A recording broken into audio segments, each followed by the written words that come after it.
జనాభా పెరుగుతుంది, 1,00,000 కోట్ల ఆదాయం ఉన్న రాష్ట్రం 3,24,000 కోట్లు అయింది అధ్యక్ష. మాటలకే పరిమితం అవుతున్న ప్రభుత్వాలు. నేను ఏ ప్రభుత్వాన్ని విమర్శించదలుచుకోలేదు అధ్యక్ష, ఎందుకంటే మధ్యతరగతి వాళ్ళు, సామాన్యులు చచ్చిపోతున్నారు అధ్యక్ష. ఈ 2 సంవత్సరాలల్లో రోజు 10 ఫోన్లు చేస్తాం అధ్యక్ష ప్రైవేట్ కార్పొరేట్ హాస్పిటళ్లకు. 10,000 తగ్గించండి, 20,000 తగ్గించండి, 30,000 తగ్గించండి. విద్యారంగంలోనేమో ఉపాధ్యాయులు ఉంటారు, విద్యార్థులు ఉండరు. హాస్పిటల్లో పేషెంట్లు ఉంటారు, డాక్టర్లు ఉంటారు. ఇవేం ప్రభుత్వాలు అధ్యక్ష? అన్నిటికన్నా ముఖ్యమైనది అందరు చెప్తారు అధ్యక్ష, ప్రతి సభ్యుడు, ప్రతి ముఖ్యమంత్రి, ప్రతి ప్రభుత్వం విద్య, వైద్యం. ఎప్పుడు కట్టుకుంటాం అధ్యక్ష? కోరి తెచ్చుకున్న తెలంగాణ. ఇప్పుడు ఒక మంత్రి గారు అన్నారు, 1,200 మంది బిడ్డలను కోల్పోయి తెచ్చుకున్న తెలంగాణలో 10 సూపర్ స్పెషాలిటీ హాస్పిటల్ కట్టుకోలేము అధ్యక్ష. ఎక్కడికి వెళ్ళాలి అధ్యక్ష? గాంధీ హాస్పిటల్లో బెర్త్ దొరకదు, నిమ్స్ హాస్పిటల్లో 3 నెలలు వెయిటింగ్ అధ్యక్ష. మాకు ఎప్పుడన్నా బెర్త్ అవసరం అయితే ఆరోగ్య శాఖ మంత్రి రికమెండేషన్ చేసుకుని బెర్త్ తీసుకుంటాం అధ్యక్ష. అందులో ఒక ఎల్ఓసి అనేది అక్సెప్ట్ చేస్తారు కాబట్టి ఎక్కడ అధ్యక్ష? 4 కోట్ల ప్రజలు. మరీ దారుణంగా అధ్యక్ష, జిల్లా కేంద్రాలలో దారుణం ఉన్నది. ప్రభుత్వం ప్రాధాన్యత ఇప్పుడు కాకపోతే ఎప్పుడు అధ్యక్ష? ఇప్పుడే ముఖ్యమంత్రి గారు, మంత్రులు ఎవ్వరు మాట్లాడినా మిత్తిలకు పోతున్నాయి. మళ్ళీ ఇవే మిత్తిలకు పోతే మళ్ళీ వచ్చే ప్రభుత్వం 8,11,000 కోట్లు గత పాలకుడు, గత ప్రభుత్వం అప్పు చేస్తే ఇప్పుడున్న ముఖ్యమంత్రి ప్రభుత్వం ఏమంటుంది అధ్యక్ష? ఉన్నదంతా మిత్తిలకే పోతుంది. మరి మళ్ళొచ్చే ప్రభుత్వం ఏం చెప్తారు అధ్యక్ష? ఇంకా మిత్తిలకు కూడా ఉండదుగా, నెత్తిలు తాకట్టు పెట్టాలిగా. ఇప్పుడే అధ్యక్ష కొన్ని స్థలాలు ఉన్నాయి హాస్పిటల్ అధ్యక్ష.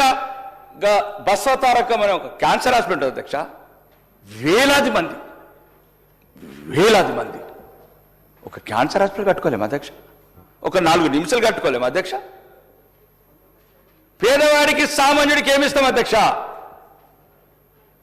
నేను అనేది ఒకటి అధ్యక్ష, ప్రభుత్వం 1,00,000 కోట్లకు ఒక సూపర్ స్పెషాలిటీ, ఇంకా 2022లో 3 హాస్పిటళ్ళు మొదలు పెట్టారు అధ్యక్ష. 3, 4 ఇప్పటికి కంప్లీట్ కావు.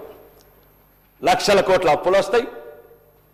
ఆర్బీఐ నుంచి బాండ్లు తీసుకుంటారు, అప్పులు తెచ్చుకుంటారు. వారంకు 1,000 కోట్లు. ఎందుకు కావు అధ్యక్ష? పేదవాడు, సామాన్యుడు. సార్ కార్పొరేట్ హాస్పిటల్ పోతే అధ్యక్ష, ఈరోజు కుదాన చెప్తున్నా, ఈ శాసనసభ ద్వారా గౌరవనీయ ఒక పేషెంట్, పేదవాడు ఒక హాస్పిటల్ ఉంటే గౌరవనీయ వైద్య శాఖ మంత్రి ఆఫీస్ నుంచి ఫోన్ చేస్తే, మల్కాజ్గిరి పార్లమెంట్ సభ్యుడు ఫోన్ చేస్తే, శాసనసభకు నేను ఫోన్ చేస్తే 2 లక్షలకు 6 లక్షల బిల్లు వేసి అధ్యక్ష, మేము ముగ్గురం తెలంగాణ వైద్య ఆరోగ్య శాఖ మంత్రి అధ్యక్ష ఆయన Malkajgiri member of parliament, Armur శాసనం మేము ఫోన్ చేస్తే 25,000 తగ్గిస్తారు అధ్యక్ష. వాళ్ళు బిల్లు 3 లక్షలు ఎక్కేస్తారు. ఎక్కడికి పోవాలి అధ్యక్ష? ఒక మంత్రికి గౌరవం లేదు, ఒక ఎంపీకి గౌరవం లేదు, ఒక శాసనసభ్యుడికి గౌరవం లేదు. ఎక్కడ అధ్యక్ష? ఎక్కడ? ఒకవేళ ప్రభుత్వం చేతులెత్తేసిన తర్వాత అధ్యక్ష, మొన్న పేపర్లో చదివాను, ఏదో కొండాపూర్ల ల్యాండ్, జూబిలీహిల్స్ ల్యాండ్ ఇంకెందుకు అమ్ముతారు అధ్యక్ష? మరి హాస్పిటల్ ఎక్కడ కడతారు? అధ్యక్ష? ఇప్పుడు గాంధీ లాంటి హాస్పిటల్ కట్టాలి, సికింద్రాబాద్లో ఉస్మానియా లాంటి హాస్పిటల్ కట్టాలి కదా అధ్యక్ష. స్థలాలను నమ్ముకుంటూ పోతే ఎట్లా? మొన్న ఏదో 42 ఎకరాల ల్యాండ్ ఉంది, కమర్షియల్ ల్యాండ్ ఉంది, యాక్షన్. ఒకవేళ మీకు కాలేదు, బసవతారకం ట్రస్ట్ ఇవ్వండి.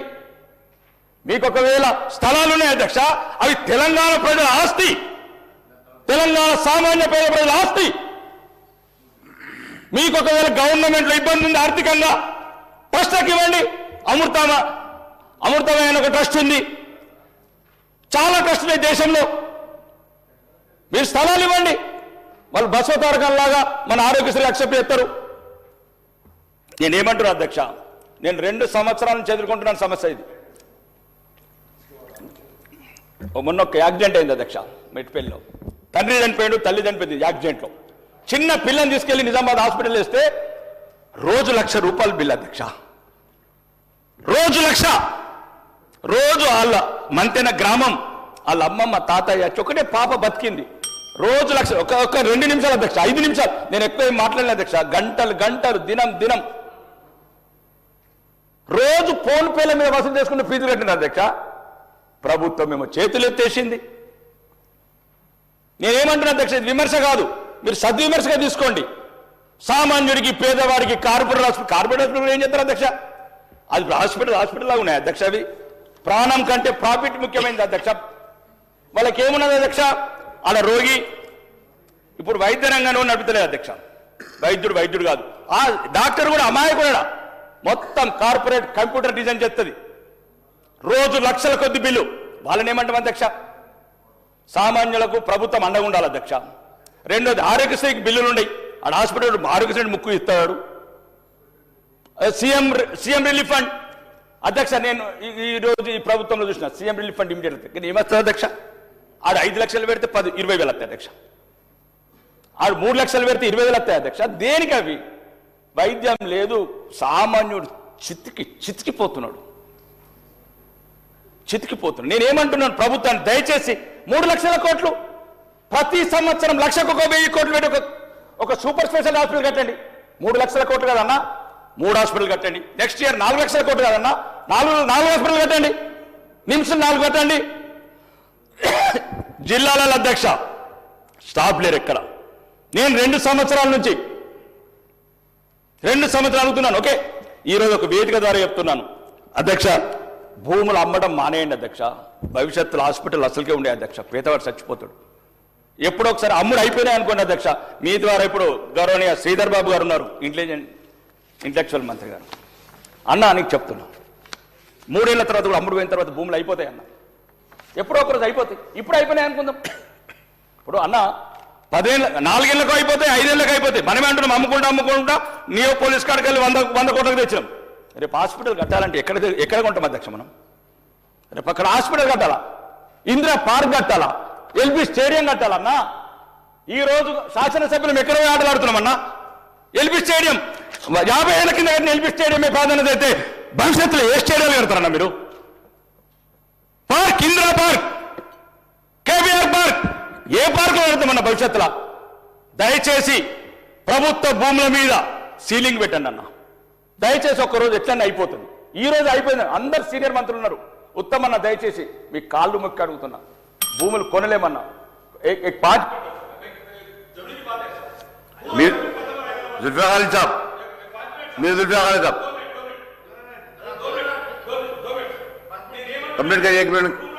పెట్టండి, భూముల మీద సీలింగ్ పెట్టండి. ఆ భూములు స్టేడియాలకు, రీసెర్చ్ సెంటర్లకు, యూనివర్సిటీలకు, హాస్పిటల్లకు రిజర్వేషన్ పెట్టండి. మీరు భూమి పోతే భూమి దొరకదు. భవిష్యత్తులో పేదవాడు మధ్య తరగతి నరకం అనుభవిస్తారన్న. మనం ఉన్నాం 10, 20 ఏళ్ళు, 30 ఏళ్ళ తర్వాత మనం వెళ్ళిపోతాం. దయచేసి మీరు నేను మీ అందరి కాళ్ళు మొక్కి అడుగుతున్న ప్రభుత్వాన్ని, ఈ భూముల మీద సీలింగ్ పెట్టండి. ఎట్లా నమ్మినాక మొత్తం అయిపోయినా కదా ఎట్లా మళ్ళీ అమ్మతందుకుంటుంది. కాబట్టి శ్రీధర్ అన్న దయచేసి నేను మిమ్మల్ని అడుగుతున్నా, భూముల మీద సీలింగ్ పెట్టండి. ప్రభుత్వానికి కనుక వచ్చే విద్య మీద, వైద్యం మీద, పార్కులు, స్టేడియాలకు రిజర్వ్ చేయండి.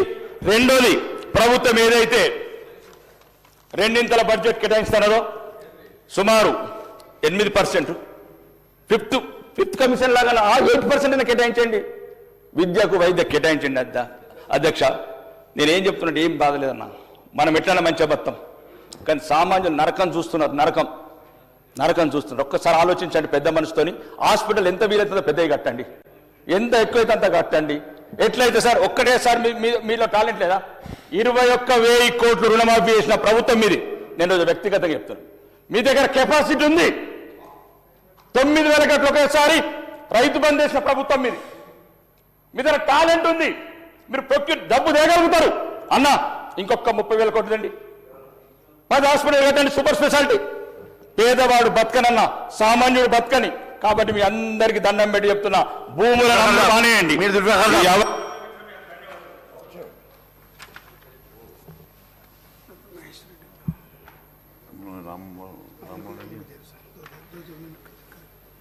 Honorable panel speaker sir, I take the opportunity to speak on 5 demands in the fourth batch of the demands of grants for 26 and 27. These demands for grants includes road and buildings, labor and employment, forest, science, technology and environment, administration of religious endowments, and medical and health. For road and buildings, establishment expenditure 1,276 crores, 0.26. Scheme expenditure 7,021 crores, 0.48. For labor and employment 838.36 crores. For scheme expenditure 159.52 crores. Forest, science, technology and environment 850 crores, 0.14. And for scheme expenditure 198.66 crores. Administration of religious endowments 1,201 crores. Medical and health 11,239 for establishment expenditure, and for scheme expenditure 1,947.93 crores. This total establishment expenditure comes to 15,405.02 crores, and for scheme expenditure 9,327.59 crores. These five demands together have been allocated rupees 24,732.61 crores out of the total budget expenditure of rupees 3,24,234 crores. Thus, these five demands accounts to 7.63% of the total budget, sir. First, I will go on the medical, sir, medical and health. In the next year's budget, the Health, Medical and Family Welfare Department has been allocated rupees 13,187 crores. This allocation accounts for only 4.07% of the state budget, sir. It is only 50% of the target stipulated in National Health Policy 2017. Under the National Health Policy, the states were targeted to increase their health care spending to 8% of the state budget by the year 2020. There is an urgent need to step up the medical and healthcare budget substantially in the forthcoming years to meet the targets set out in the National Health Policy.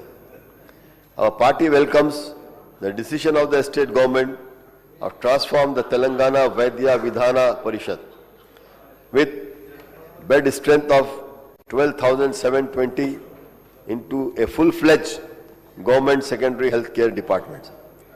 ये बहुत अच्छा काम है साहब, जो government जो काम कर रही है ये तेलंगाना वैद्य विधाना परिषद के तहत जो बेड्स इंक्रीज कर रहे हैं दवाखानों में जो स्ट्रेंथ 12,720 करोड़ सर, ये लोगों के लिए बहुत से फायदा होगा साहब हर एरिया में. I welcome the decision to sanction 95 dialysis centers in addition to the existing 102 centers to extend this facility to thousands of poor patients who are in dire need of dialysis.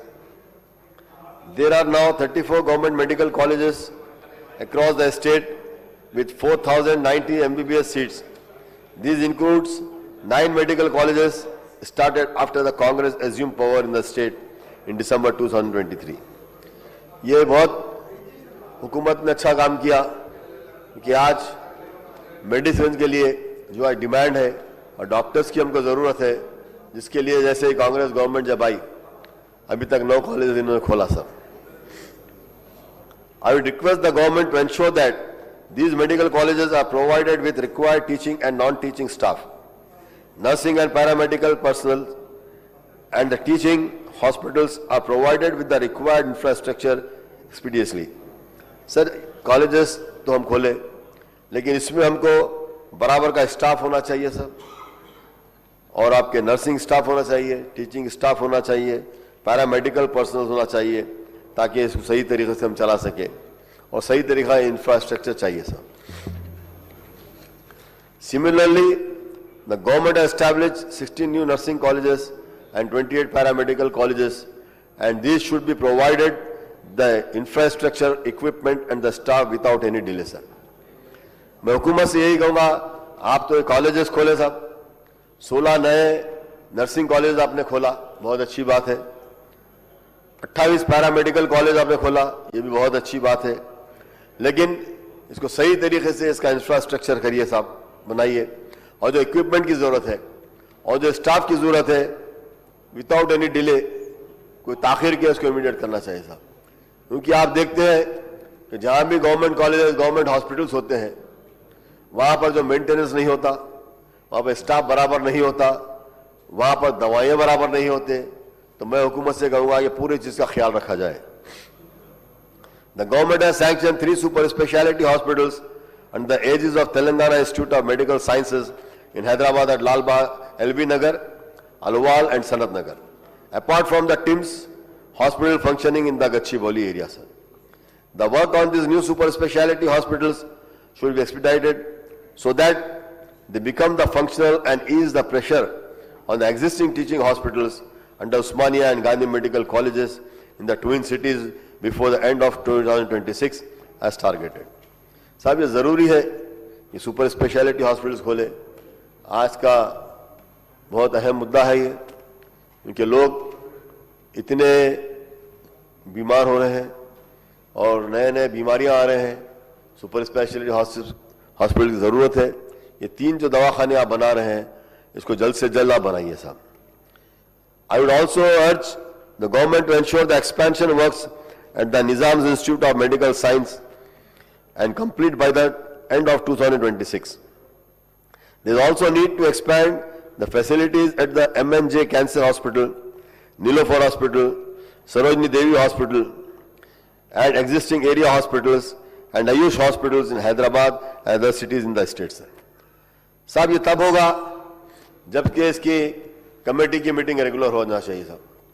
आप ये देखिए, MNJ hospital Hyderabad में आता है, तो इसका chairman आपको जानकर ताज्जुब होगा कि इसका चेयरपर्सन कौन है, चेयरमैन कौन है? रंगारेड्डी कलेक्टर है साहब। अगर मीटिंग होना है जो नीलोफर का दवाखाना है वहां की कमेटी का साहब, ये जो है सो नीलोफर दवाखाने का जो कमेटी है साहब, उसके चेयरमैन रंगारेड्डी कलेक्टर है, जबकि दवाखाना हैदराबाद में है।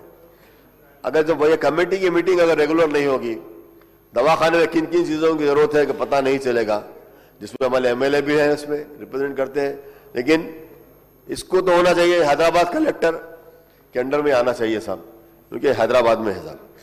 और एक बात सुनकर ताजुब होगा, डायलिसिस का बराबर यहाँ पे इंतजाम नहीं है साहब, डायलिसिस के मशीन यहाँ पे बढ़ाना चाहिए।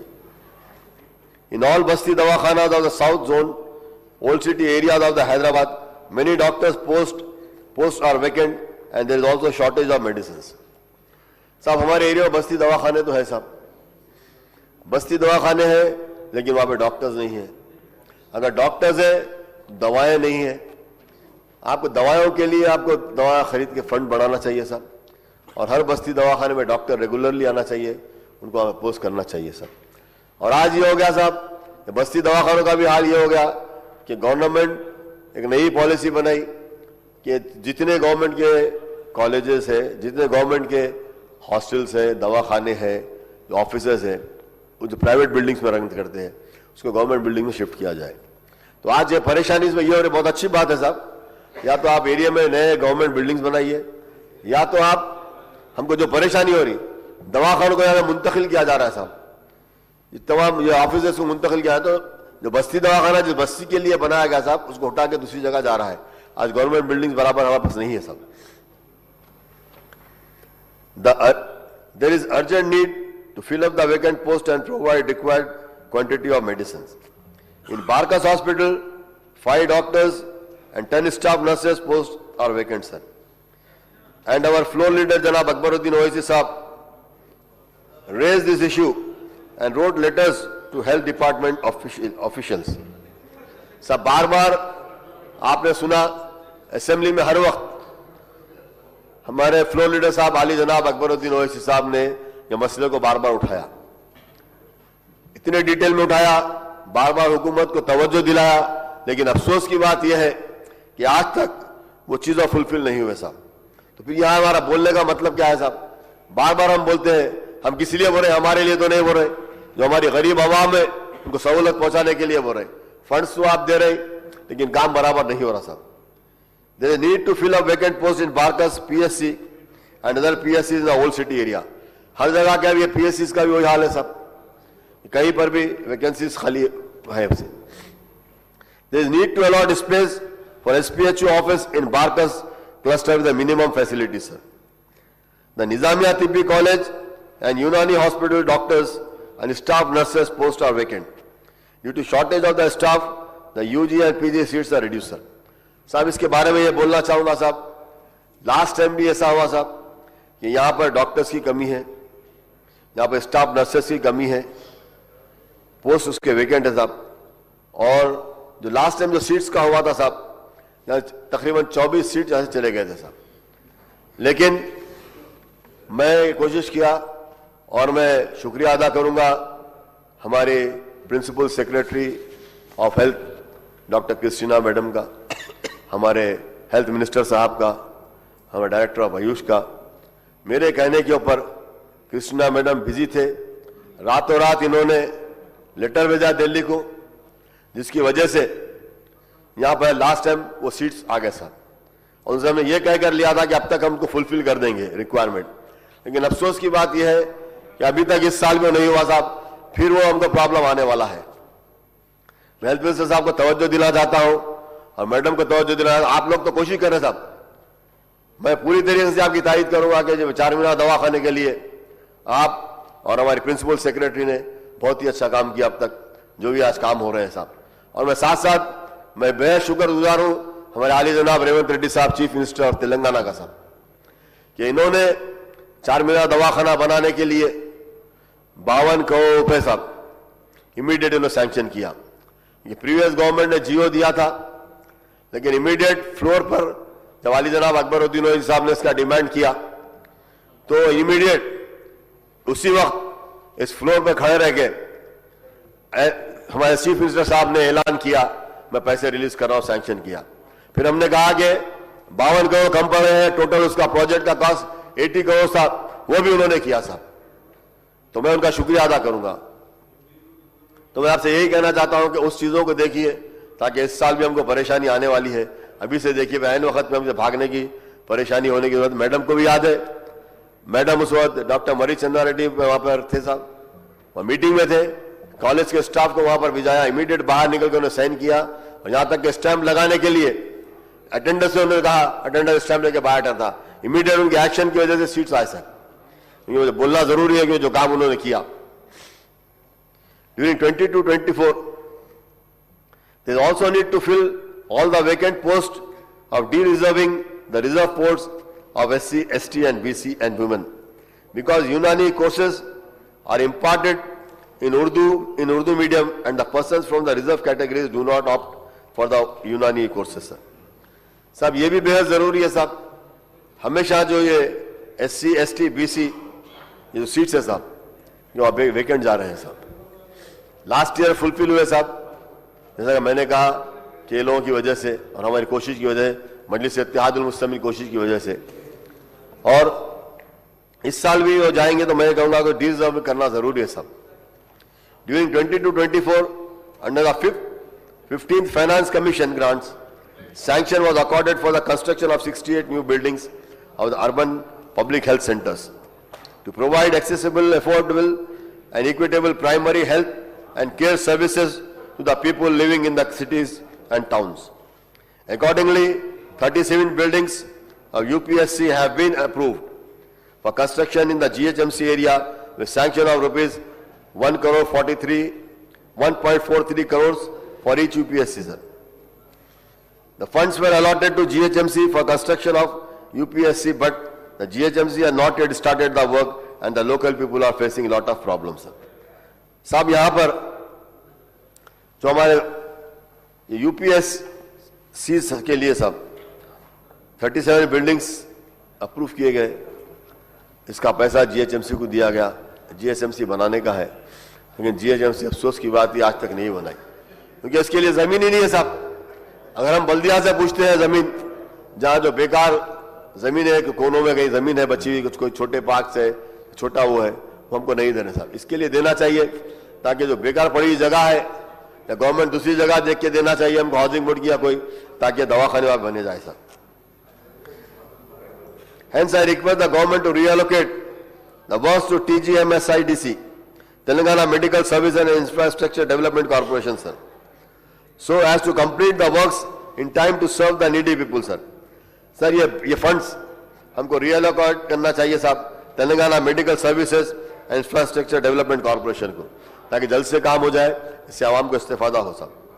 We welcome the initiative of the government to prepare the health profile of all people living in the state and issue digital health cards, and I would like to when this project will be implemented, sir.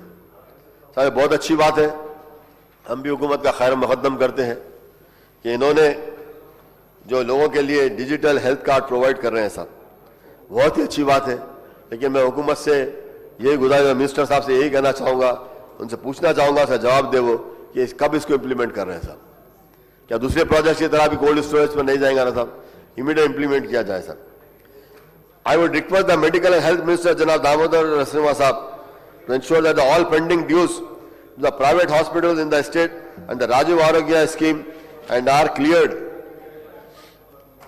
at the earliest, so that the uninterrupted medical care is available to the BPL family, sir.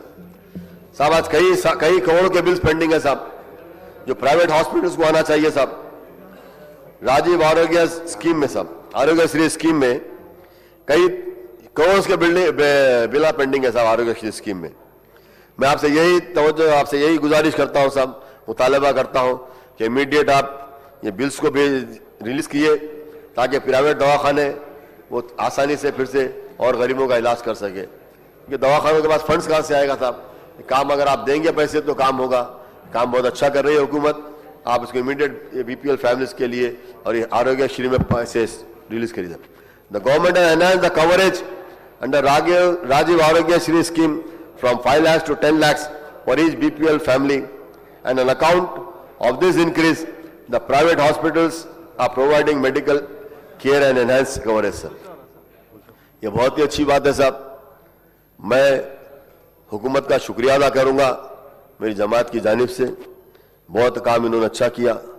आरोग्य Sri scheme शुरू हुई थी अली जनाब राजशेखर रेड्डी साहब के दौर में, उस स्कीम में भी हमारे फ्लोर लीडर आली जनाब अकबरुद्दीन ओवैसी साहब ने भी काफी कोशिश की इसके लिए, और राजशेखर साहब को बार बार इन्होंने इंसिस्ट किया, जिसकी वजह से ये स्कीम हुई। और उस वक्त के हेल्थ के प्रिंसिपल सेक्रेटरी आली जनाब पी के अग्रवाल साहब थे, उनका नाम लेना भी मैं यहाँ पे चाहूंगा। उन्होंने बहुत ही अच्छा काम किया और इमीडिएट इसका ये बिल्कुल आया सब आरोग्य श्री का। और आज हुकूमत रेवंत रेड्डी साहब चीफ मिनिस्टर के अंडर में सब जो 5 लाख से 10 लाख का काम किया, बढ़ाया है, इसके भी मैं खैर मुकद्दम करता हूं साहब।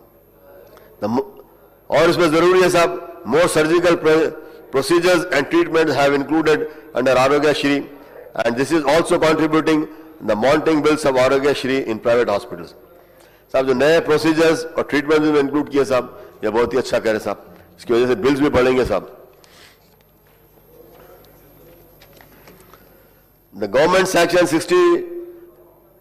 sanctioned 6 hospitals works in old city area, sir, but no progress in there, sir, in their works. GORT number 573 dated 30/9/2023, renovation and restoration of heritage building and construction of new blocks at the government Nizamiya Tibbi Hospital, sir, college.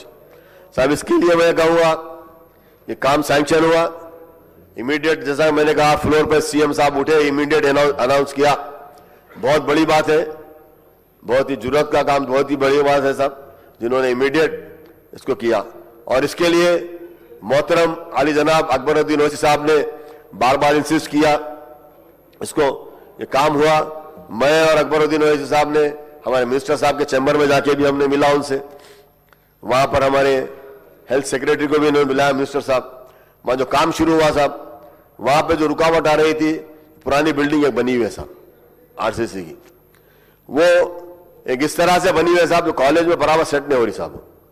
आज हमने जो plan डाला है, जो कहा 4 मीनार दवाखाने का, वो पुरानी बिल्डिंग को, जो एग्जिस्टिंग पुराना हॉस्पिटल है साहब, हेरिटेज बिल्डिंग, उसका रेस्टोरेशन और रेनोवेशन के लिए 10 करोड़ रुपए का सैंक्शन हुआ साहब। उसमें वो काम अलग हो रहा है।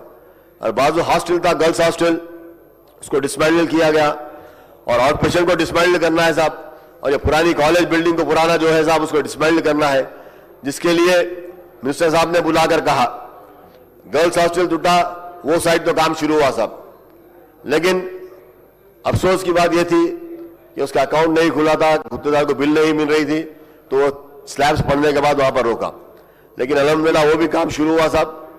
मैं बार बार यहाँ पे कोशिश की, फाइनेंस मिनिस्टर साहब से मैंने रिप्रेजेंट किया, उन्होंने अकाउंट ओपन किया साहब। और आज काम रुका हुआ है, वो इसलिए रुका हुआ है कि बिल्डिंग डिसमेंटल होना है साहब। बार बार मैं तवज्जो दिलाता हूं, हमारे प्रिंसिपल सेक्रेटरी हेल्थ को बार बार दिलाता हूं। वो लोग कहते हैं कि टूटने का, साहब बुलाकर मिनिस्टर साहब ने कहा ये बिल्डिंग तोड़ना चाहिए, इमीडिएट स्टैंडिंग ऑर्डर दिया, लेकिन आज तक वो बिल्डिंग ने तोड़े, जिसकी वजह से साहब वो दवाखाने काम रुका हुआ है। वो इमीडिएट बिल्डिंग तोड़ना चाहिए। अगर टूटेगा तो दवाखाना सही तरीके से बनेगा साहब। आज जो बना हुआ है, कुछ थोड़े पैसे आए, कोई इधर बना दिए, कोई उधर बना दिए, सही तरीके से दवाखाना नहीं है, कॉलेज नहीं है साहब। हमको सिस्टमेटिक बनाना है तो बिल्डिंग तोड़ना है साहब। पैसा सैंक्शन है, पैसा आ गया है, लेकिन काम रुका हुआ है। मैं मिनिस्टर साहब से भी तवज्जो दिलाऊंगा कि आप इस पे इमीडिएट एक्शन ले साहब। GORT number 575 dated 39/2023, upgrading of UCSC at Barkas, 30 bedded to 50 bedded hospital, 9.5 crores.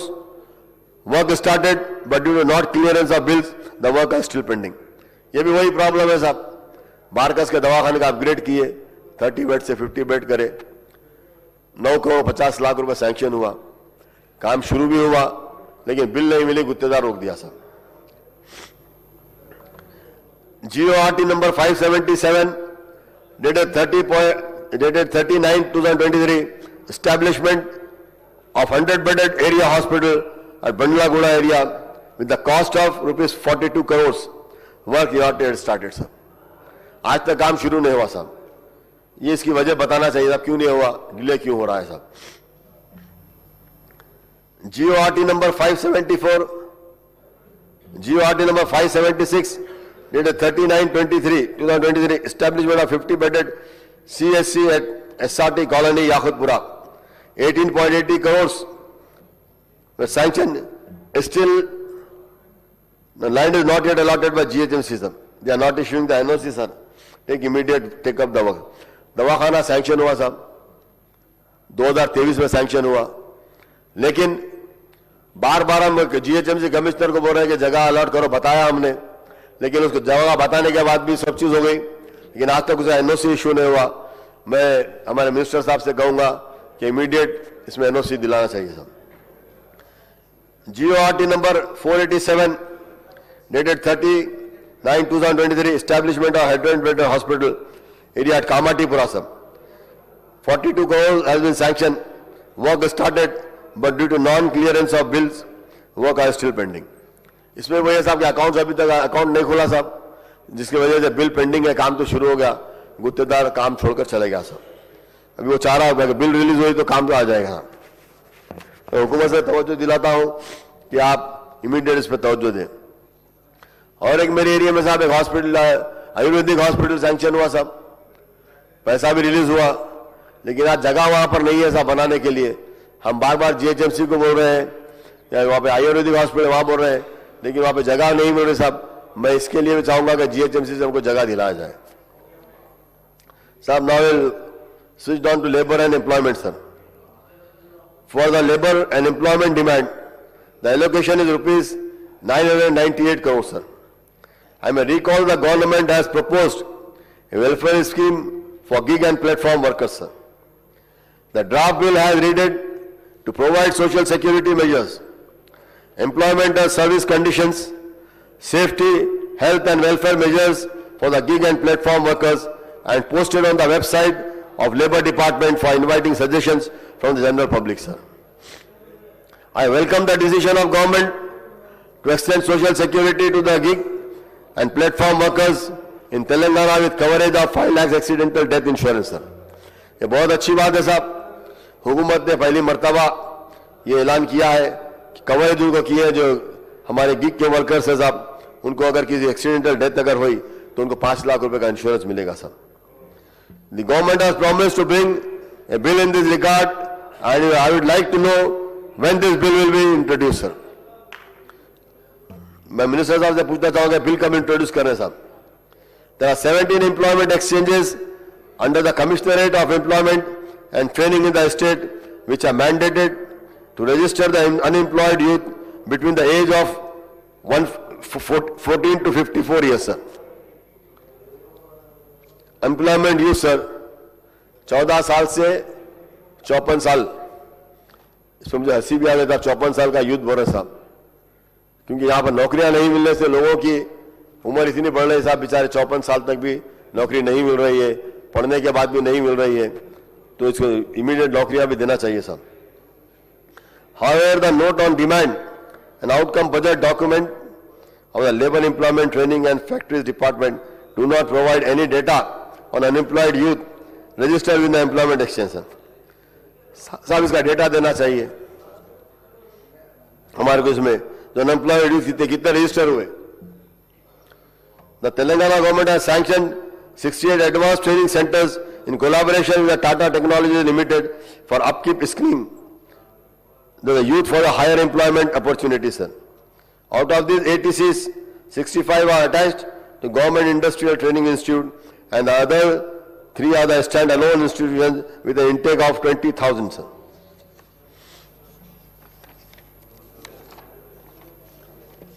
The government has sanctioned 53 new ATCs, raising the total number of 118 with an intake of 20,000 students, and the ATCs offer 6 long-term and 23 short-term courses, sir.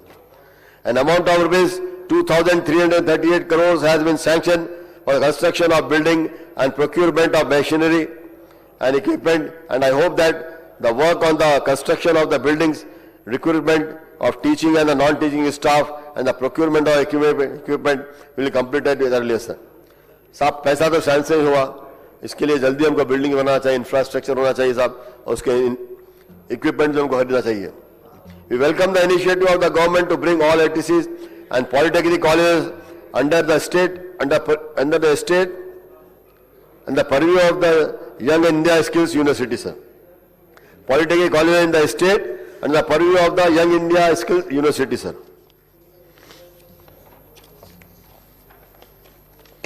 Road and building, sir. The demand for grants for road and building department is rupees 8,298 crores, sir, in the next year's budget. The regional ring road envisages the connecting to 2 national highways, one on the northern side and the other on the southern side, with total length of 348 kilometers, with an outlay of rupees 26,502 crores. The northern road runs from Sangareddy, Tupran, Gajwal to Chotupal, and the southern road runs from Chotupal to Shadnagar and Sangareddy, sir. Initially, it will be a 4-lane highway and expanded to 8-lane highway, sir. The state has to bear 50% of the land acquisition cost, and rupees 1,525 crores has been allocated for the purpose in the current year's budget, and the similar amount in the next year's budget, sir. I would like the government to announce the time frame for the completion of this crucial project with central assistance, sir. जब तक हम time frame में काम नहीं करेंगे साहब, जब तक एक टाइम बाउंड प्रोग्राम नहीं देंगे, काम नहीं होगा साहब. It is also welcome step that the government has taken up upgradation of all R&B roads in the state under hybrid annuity model, sir. The government has decided to construct a regional ring rail in parallel to the regional ring road, and I understand that the survey is being taken up on this proposed network by central government.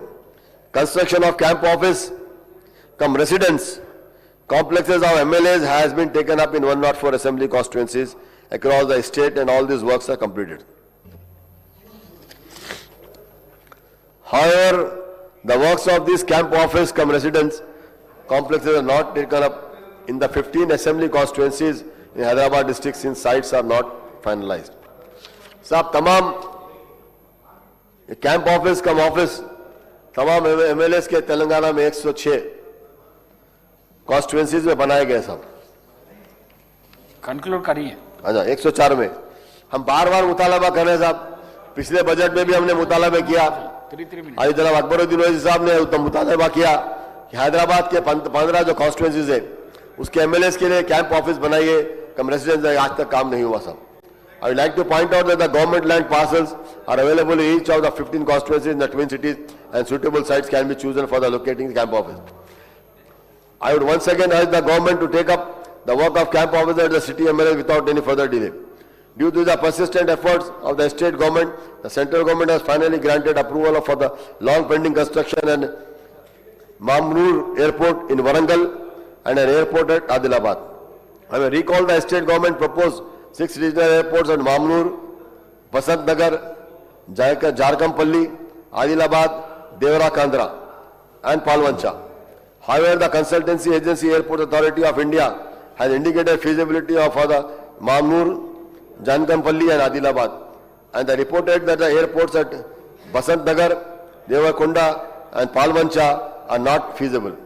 I would request the R&B Minister Janab Komti Reddy Venkat Reddy Sahab to clarify these new airports. Forest Science and Technology Environment, sir. The allocation for Environment, Forest, Science and Technology Department in the year 2026-27 budget is rupees 1,049 crores. With the 664 crores, 0.73 acres of notified forest area, Telangana has 24% of its geographical area under forest. The forest area in the state is marginally better than the national average, 21.34%.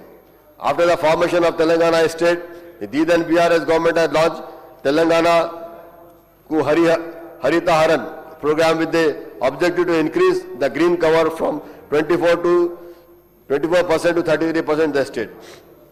The Harita Haran program has been renamed as Vana Mahotsavam, Mass Afforestation Program by Congress government. The outcome budget points out that during the current financial year, 20 crore seedlings were planted at the Vana Mahotsavam. The state has 2 tiger reserves spread on 2,611 square kilometers and 10 wildlife sanctuaries and the national parks in the state covering an area of 2,634 square kilometers. There is no reference in the outcome budget, sir, to the infrastructure development plan launching for the Nehru Zoological Park, Hyderabad, which is among the top 10 zoos park in the country and attracts 30 lakhs visitors. Not only in the country, sir, but in the Asia, sir. One of the best parks, sir. I would request the Minister of Forest and Endowment, Kunda Sureka Sahiba, to share the details of plan of Nehru Zoological Park, for which an allocation of 12 crores has been made in the budget for 2024 and 25 financial year. There has been speculation of the some time that the Nehru Zoological Park will be reallocated near Shamshabad, Shadnagar, sir.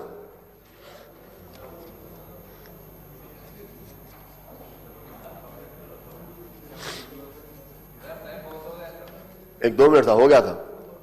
3 दिन से wait कर रहे साहब. A new zoo park is also being planned in the city outskirts and the speed, smart, proactive, efficient and effective delivery, sir. Projects envisaged by the CM Chief Minister Revanth Reddy Sahab. I would like to know the details of these proposals to shift Nehru Zoological Park and develop another park on the city outskirts, sir.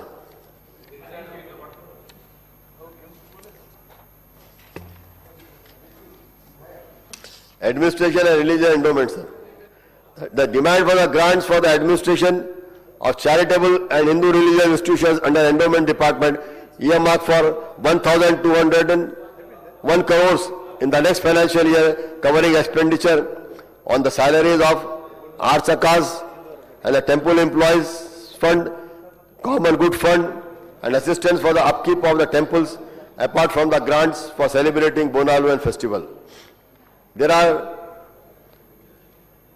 12,434 crores, 12,434 temples and charitable institutions in the endowment department, but only 156 temples have annually income of about rupees 25 lakhs to 397 temples, rupees 22 lakhs to 2 lakhs to 25 lakhs, and 11,780 temples below 2 lakhs apart from 101 mutts. The outcome of the budget points out that out of the 434 temples, only 682 have net assessable income of about rupees 50,000. And the total income is rupees 538 crores in the last financial year 2024-25. The Assembly has passed the Telangana Charitable Hindu Religious Institutions Endowment Amendment Bill last year, sir. The amendment bill mainly provides for the constitution of Yadgir Gutta Temple Trust Board to manage the famous Yadgir Gutta Temple in the state. The government has initiated measures to preserve the state rich culture and spiritual heritage and to promote the spiritual tourism by providing better facilities to devotees.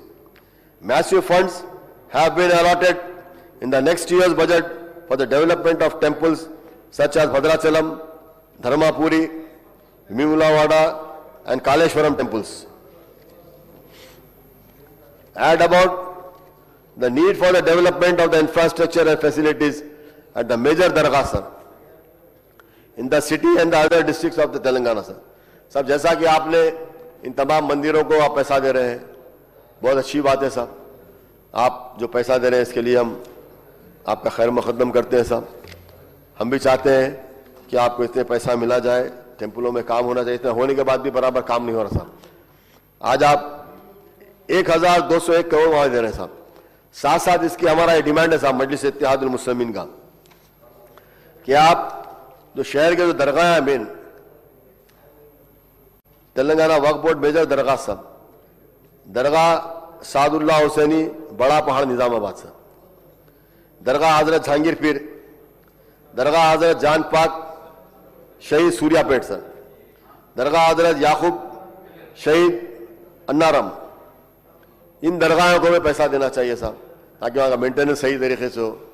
हम चाहेंगे और मुझे पूरी उम्मीद है, उम्मीद नहीं है बल्कि पूरा यकीन है हमारे मोहतरम चीफ मिनिस्टर साहब पे कि उन्होंने ये दरगाहों के लिए भी पैसा सैंक्शन करेंगे साहब.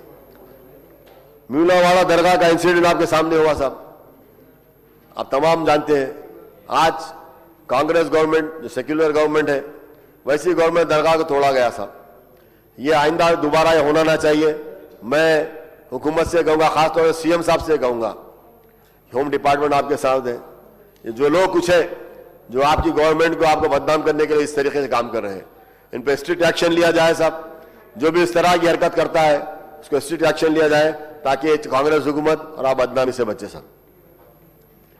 और साहब और एक बात मैं बोलना चाह रहा हूं साहब, भूल गया है एक पॉइंट है जो निजामिया तिब्बी हॉस्पिटल का साहब. नारायणगुड़े में निजामुद्दीन बिल्डिंग बनी हुई है साहब.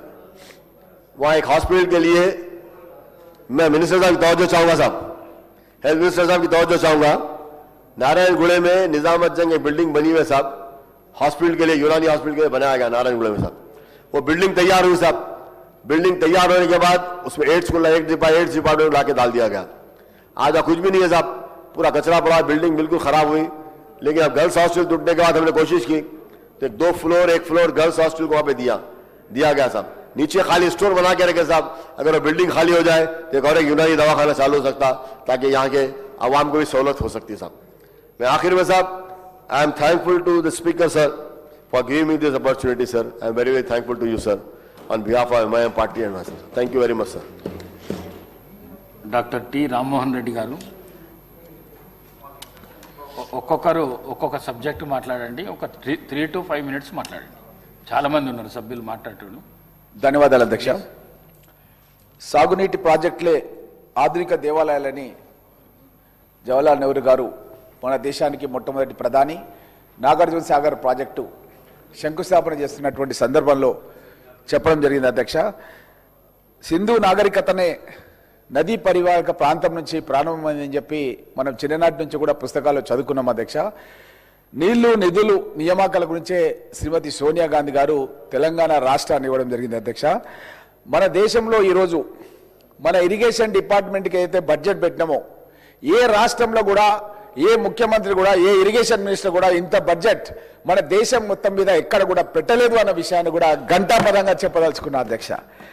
అదేవిధంగా అధ్యక్ష, తెలంగాణ రైజింగ్ 2047 విజన్ ప్రకారం రాష్ట్రంలో సాగునీటి విస్తారాన్ని ప్రస్తుతం ఉన్న 74,51,000 ఎకరాలకు నుంచి 1,27,69,000 ఎకరాల వరకు పెంచాలన్నది మన ప్రజాప్రభుత్వం లక్ష్యంగా పెట్టుకుంది అధ్యక్ష. అదేవిధంగా అధ్యక్ష, అందుబాటులో ఉన్నటువంటి అన్ని నీటి వనరులను సమర్థంగా వినియోగించుకోవడంతో పాటు పరిశ్రమలకు మరియు తాగునీటికి కూడా నీళ్లు అందించాలన్న లక్ష్యాన్ని కూడా ఇందులో చేర్చడం జరిగింది అధ్యక్ష. అదేవిధంగా అధ్యక్ష, ఈ ఏడాది 26-27 బడ్జెట్లో సాగునీటి ప్రాజెక్టులకు 22,615 కోట్లు మన ప్రభుత్వం కేటాయించడం జరిగింది అధ్యక్ష.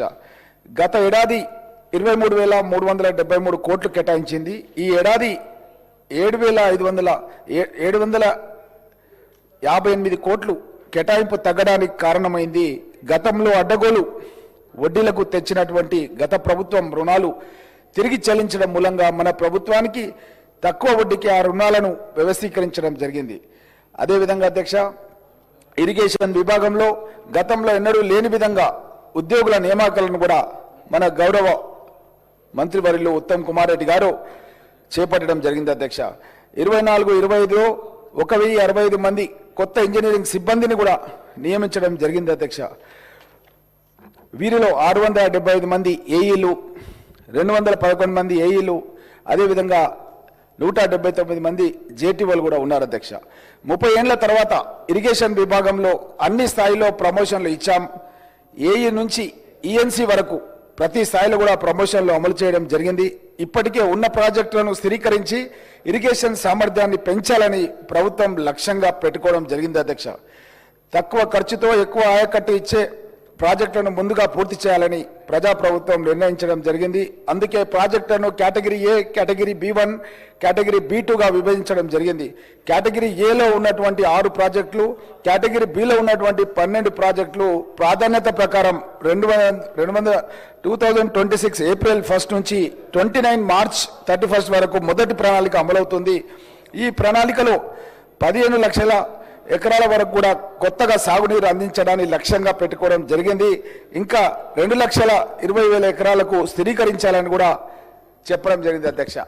ఒకసారి అధ్యక్ష, ఇంత మంచి బడ్జెట్ని మనం ఈరోజు మన గౌరవ ముఖ్యమంత్రి రేవంత్ రెడ్డి గారు, మన డిప్యూటీ సీఎం గారు బట్టి విక్రమార్క గారు పెట్టి మనకు అమలు చేస్తాం అన్నది జరుగుతుంది అధ్యక్ష. ఇది ఎలాంటి విధ్వంసాల తర్వాత, గత 10 ఏళ్ల బీఆర్ఎస్ ప్రభుత్వం యొక్క విధ్వంసం తర్వాత జరుగుతున్న సందర్భం లోపల కొన్ని పనులు అక్కడక్కడ ఆలస్యం కావచ్చు అధ్యక్ష. కానీ దీనికి కారణం ఎవరంటే గత 10 సంవత్సరాల నుంచి బీఆర్ఎస్ ప్రభుత్వం, అప్పుడు ఉన్నటువంటి ముఖ్యమంత్రి కె చంద్రశేఖరరావు సభ నుంచి ఈరోజు వాకౌట్ చేసినటువంటి బీఆర్ఎస్ శాసనసభ్యుల అధ్యక్ష, వాళ్ళ మూలంగానే ఈ యొక్క ప్రాజెక్టులు కొంత అక్కడక్కడ ఆలస్యమైన జరిగింది తప్ప మన మూలంగా కాదు అధ్యక్ష. వాళ్ళు 8 లక్షల కోట్ల రూపాయల అప్పులు చేసి మన రాష్ట్రాన్ని అధోగతి పాలు చేయడం జరిగింది అధ్యక్ష. ఉదాహరణకు మన జిల్లాను తీసుకుంటే అధ్యక్ష, వికారాబాద్, మన రంగారెడ్డి, ఉమ్మడి రంగారెడ్డి జిల్లాను తీసుకుంటే అధ్యక్ష, మొత్తం మన తెలంగాణ రాష్ట్రంలోనే ఏ జిల్లాకు జరిగిన అన్యాయం మన రంగారెడ్డి జిల్లాకు, వికారాబాద్ జిల్లాకు జరిగింది అధ్యక్ష. మనం హైదరాబాద్ రూరల్ అన్న అధ్యక్ష, అంటే హైదరాబాద్ అంటేనే మనది. ఈ రోజు రంగారెడ్డి జిల్లా వనరుల మూలంగానే తెలంగాణ రాష్ట్రం అనేది నడుస్తుంది అధ్యక్ష.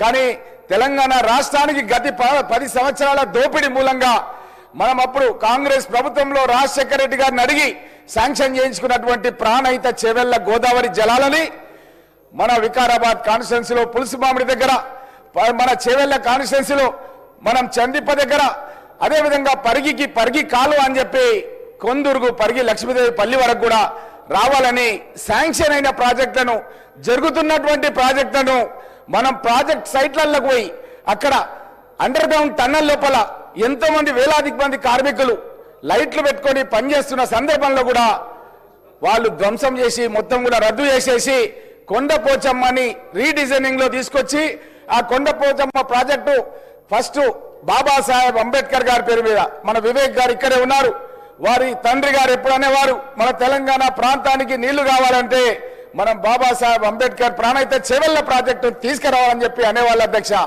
ఆ ప్రాజెక్టు పేరు మార్చి అధ్యక్ష వాళ్ళు కాళేశ్వరం అని పేరు మార్చి ఆ ప్రాజెక్టును మన రంగారెడ్డి జిల్లాకు రానియకుండా జరుగుతున్న ప్రాజెక్టును కూడా రద్దు చేయడం అనేది చాలా అన్యాయం అధ్యక్ష. మన ప్రాంతంలో ఉన్నటువంటి సన్నకారు చిన్నకారు పేద రైతులు ఎస్సీ ఎస్టీ బీసీ రైతులు అధ్యక్ష వాళ్ళ పిల్లలు భవిష్యత్తు ఏం కావాలి అధ్యక్ష ఈ విధంగా మనకు ప్రాజెక్టులు లేకుంటే. ఒకసారి నేను ఉత్తమ్ కుమార్ రెడ్డి గారితో మాట్లాడుతూ చెప్పాను అధ్యక్ష, మన ఇరిగేషన్ మినిస్టర్ గారితో, మా దగ్గర ఏఎస్ఐ వచ్చినా సిఐ వచ్చినా డిఎస్పీ వచ్చినా నేను ఫస్ట్ అడిగే ప్రశ్న ఏంటంటే మీది ఎక్కడ జిల్లా అంటే అడుగుతా అధ్యక్ష. నల్గొండ అంటారు అధ్యక్ష. ఎవరైనా చెప్తారేమో మా రంగారెడ్డి జిల్లా పేరని చెప్పి ఎన్నోసార్లు చూసిన అధ్యక్ష, ఎవ్వరు చెప్పట్లేదు అధ్యక్ష. ఎవరు చూసినా సరే నల్గొండ అంటారు అధ్యక్ష. నేను ఆలోచన చేసి అడిగిన అధ్యక్ష, అడిగితే ఏం చెప్తున్నానంటే మా ఉత్తమ్ కుమార్ రెడ్డి గారు అక్కడ సాగునీటి ప్రాజెక్టులు గతంలో కాంగ్రెస్ ప్రభుత్వంలో జవహర్లాల్ నెహ్రూ గారు స్టార్ట్ చేసిన ప్రాజెక్టు నుంచి స్టార్ట్ చేస్తే అధ్యక్ష నాగార్జున సాగర్ కావచ్చు, ఈ విధంగా వివిధ జిల్లాల్లో ఎన్నో ప్రాజెక్టులు మన కాంగ్రెస్ గవర్నమెంట్ లోపల ఒక దిక్కు శ్రీశైలం ఒక దిక్కు జూరాల ఈ విధంగా ఎన్నో ప్రాజెక్టులు అధ్యక్ష. మనం కట్టిన ప్రాజెక్టులు ఉన్నాయి అధ్యక్ష, వేరే వాళ్ళు కట్టిన ప్రాజెక్టు ఒకటి కూడా లేదు అధ్యక్ష. ఈ ప్రాజెక్టులు కట్టడం మూలంగా నల్లగొండ జిల్లాలో చైతన్యవంతులైనటువంటి వ్యక్తులు అధ్యక్ష పిల్లల్ని బాగా చదివించుకోవాలని చెప్పి బాగా పంటలు పండించి హైదరాబాద్ లో కోచింగ్ సెంటర్లలో వాళ్ళకు విద్య నేర్పించి ఉద్యోగాలు వచ్చే విధంగా వారి తల్లిదండ్రులు కృషి చేశారు అధ్యక్ష. మరి మన ప్రాంతంలో మన పిల్లల్ని కూడా మనం చదివించుకోవాలి కదా అధ్యక్ష. మనకు కూడా అట్లాంటి సాగునీటి ప్రాజెక్టులు ఉంటే మన పిల్లలు కూడా మన జిల్లా నుంచి ఎస్ఐలుగా డిఎస్పీలుగా ఐఏఎస్ ఐపీఎస్ కావాలంటే మనకు సాగునీటి ప్రాజెక్టులు కావద్దా అధ్యక్ష. ఆ రోజు రాజశేఖర రెడ్డి గారిని అడిగి నేను బ్లాక్ గ్రౌండ్స్ లో మీ ముందే అడిగి ప్రాణహిత చెవెళ్లను పరిగి వరకు వికారాబాద్ తాండూరు అని కూడా శాంక్షన్ చేపించుకుంటే బీఆర్ఎస్ ప్రభుత్వం వచ్చిన తర్వాత రద్దు చేసింది అధ్యక్ష. దీన్ని మనం ఎప్పటికి కూడా మర్చిపోలేము అధ్యక్ష.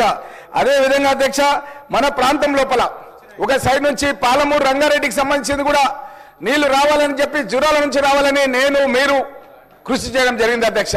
కానీ జురాల నుంచి కాకుండా అధ్యక్ష ఎక్కడో ఉన్నటువంటి శ్రీశైలం నుంచి ఆంధ్రప్రదేశ్ బార్డర్ లో ఉన్నటువంటి శ్రీశైలం నుంచి గత పాలకులు గత ముఖ్యమంత్రి కేసీఆర్ అక్కడి నుంచి నీళ్లు తీసుకొస్తే అది తప్పకుండా వివాదం అవుతుంది అని చెప్పి తెలుసు అధ్యక్ష. అంతర్రాష్ట్ర వివాదం అవుతుంది ఆంధ్రప్రదేశ్ తో తెలిసి అక్కడ కోర్టు లోపల ఇది ఒక తాగునీటి ప్రాజెక్టు ఇది సాగునీటి ప్రాజెక్టు కాదు అని చెప్పి గత ప్రభుత్వంలో ఉన్న ప్రభుత్వం ఒక అఫిడవిట్ సుప్రీంకోర్టుకు సబ్మిట్ చేసింది అధ్యక్ష. అంటే మనం ఎంత మోసం చేసింది అధ్యక్ష. గోదావరి జలాలు మనకు శాంక్షన్ అయిన ప్రాజెక్టును రద్దు చేసి కృష్ణా నీరు జలాలు ఇస్తామని చెప్పి అక్కడ నీళ్లు అలాట్మెంట్ లేకున్నా సరే వివాదం అయితే అని చెప్పి తెలిసి కూడా మన గొంతు నొక్కే ప్రయత్నం గతంలో ఉన్న బీఆర్ఎస్ ప్రభుత్వం చేయడం జరిగింది అధ్యక్ష.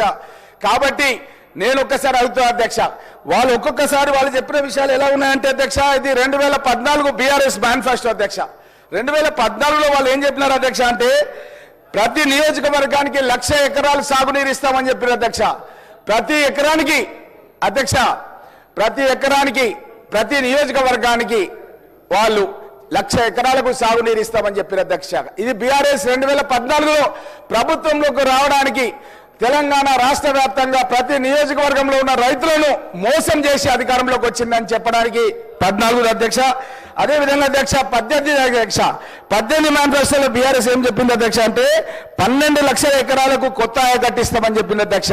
ఇప్పుడే మన ఉత్తమ్ కుమార్ రెడ్డి గారు చెప్పిన అధ్యక్ష వాళ్ళు పాలమూరు రంగారెడ్డి లోపల ఒక ఎకరాన్ని కూడా వాళ్ళు ఇంతవరకు సాగునీరు ఇయ్యలేదు అధ్యక్ష. వాళ్ళు 12 లక్షల ఎకరాలకు నీళ్లు ఇస్తామని చెప్పి అబద్ధపు మేనిఫెస్టో పెట్టిన అధ్యక్ష. అదేవిధంగా అధ్యక్ష బీజేపీ వాళ్ళు సభ నుంచి అందరూ వెళ్ళిపోయారు అధ్యక్ష. ఒక జాతీయ పార్టీగా ఉండి వాళ్ళు ఇరిగేషన్ పైన అత్యంత ఇంపార్టెంట్ సబ్జెక్ట్ మీద మాట్లాడుతుంటే వెళ్ళిపోవడం అనేది బాధాకరం అధ్యక్ష. ఇది వాళ్ళ మేనిఫెస్టో అధ్యక్ష.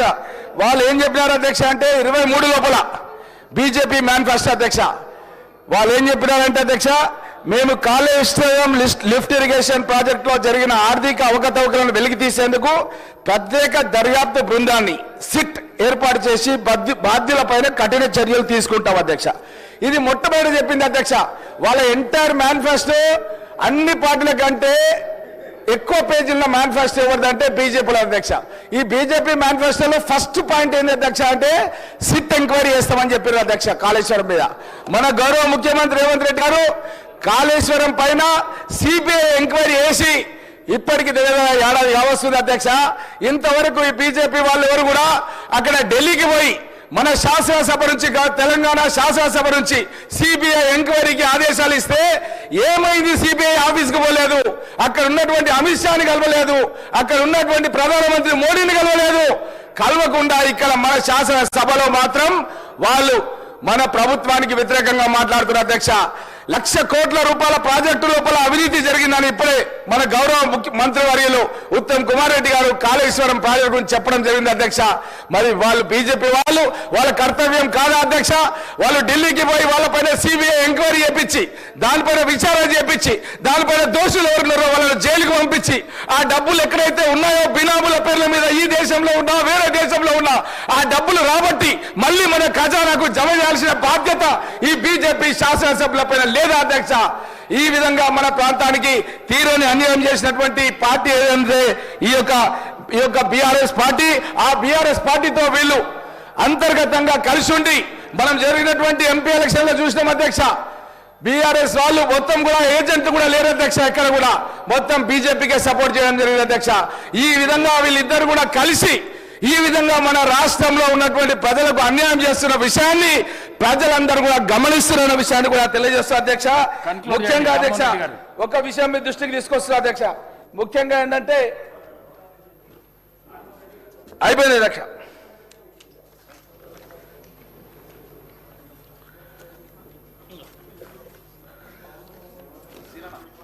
ఇక్కడ చూడండి అధ్యక్ష, బీఆర్ఎస్ నాయకులు వెళ్ళి శ్రీమతి సోనియా గాంధీ గారి ఇంటికి వెళ్ళి అక్కడ కాళ్ళు పట్టుకొని ఇక్కడ కేసీఆర్, హరీష్ రావు, కేటీఆర్ వాళ్ళ కుటుంబ సభ్యులు, పిల్లలు, మన్మలు అందరూ కూడా సోనియా గాంధీ గారి ఇంటికి పోయి వాళ్ళు ఆ రోజు దండం పెట్టి వచ్చిన వాళ్ళు ఈ రోజు ఏ విధంగా మాట్లాడుతున్న విషయాన్ని అందరూ కూడా గమనిస్తున్న విషయాన్ని కూడా తెలియజేస్తూ అదేవిధంగా కాళ్ళు కూడా ఆగో మా అక్క చెప్తుంది కాళ్ళు కూడా మొక్కడం జరిగింది అధ్యక్ష. వీళ్ళు ఈ బాకీ కార్డు చూపిస్తున్నారు అధ్యక్ష, మేమేదో బాకీ పడ్డమని.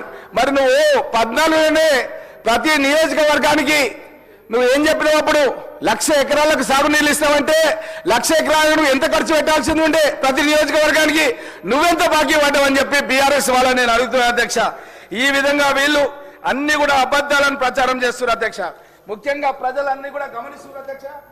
ముఖ్యంగా ఈరోజు ఈ యొక్క మంచిర్యాల దేవాలయం గురించి అధ్యక్ష, నిన్ననే మన గౌరవ ముఖ్యమంత్రి గారు మంచిర్యాల యొక్క దేవాలయం స్టార్ట్ చేసి వచ్చారు అధ్యక్ష, ఓంకార దేవాలయం.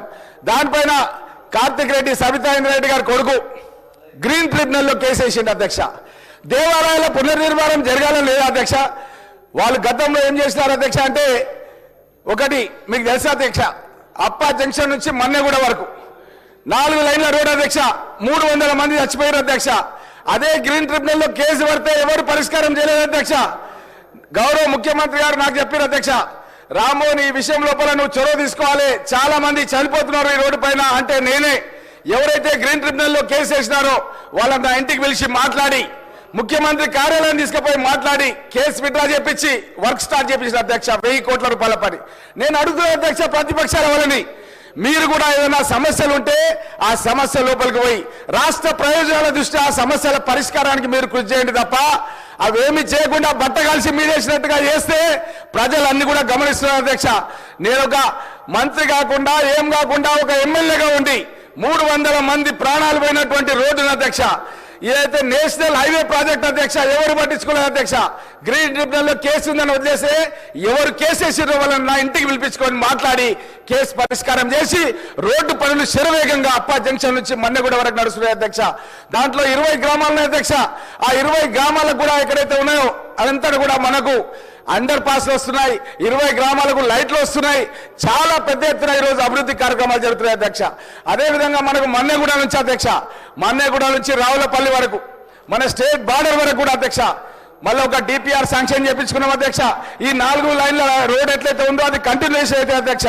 అదేవిధంగా గౌరవ ముఖ్యమంత్రి గారు 7వ తారీఖు ఫిబ్రవరి పరిగిలో మీరు కూడా ఉన్నారు అధ్యక్ష, మీరు కూడా మాట్లాడారు, నేను కూడా మాట్లాడాను అధ్యక్ష. మన ప్రాంతానికి సాగునీటి ప్రాజెక్టు భూసేకరణ చేయాలని చెప్పి నేను కూడా మాట్లాడినా, మీరు కూడా మాట్లాడితే ముఖ్యమంత్రి గారు స్పష్టంగా ఆదేశాలు ఇచ్చారు అధ్యక్ష కలెక్టర్ గారికి. మీరు వెంటనే భూసేకరణకు సంబంధించిన వివరాలన్నీ కూడా ముఖ్యమంత్రి కార్యాలయానికి పంపించమంటే ప్రతీక్ జైన్ గారు పంపించారు అధ్యక్ష. దాన్ని నేను ఉత్తమ్ కుమార్ రెడ్డి గారికి, ఇరిగేషన్ మినిస్టర్ గారికి ఇచ్చాను అధ్యక్ష.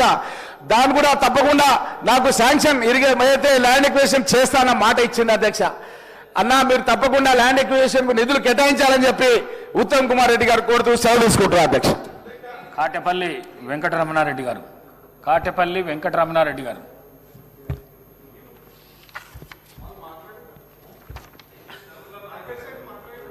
మాట్లాడిండా?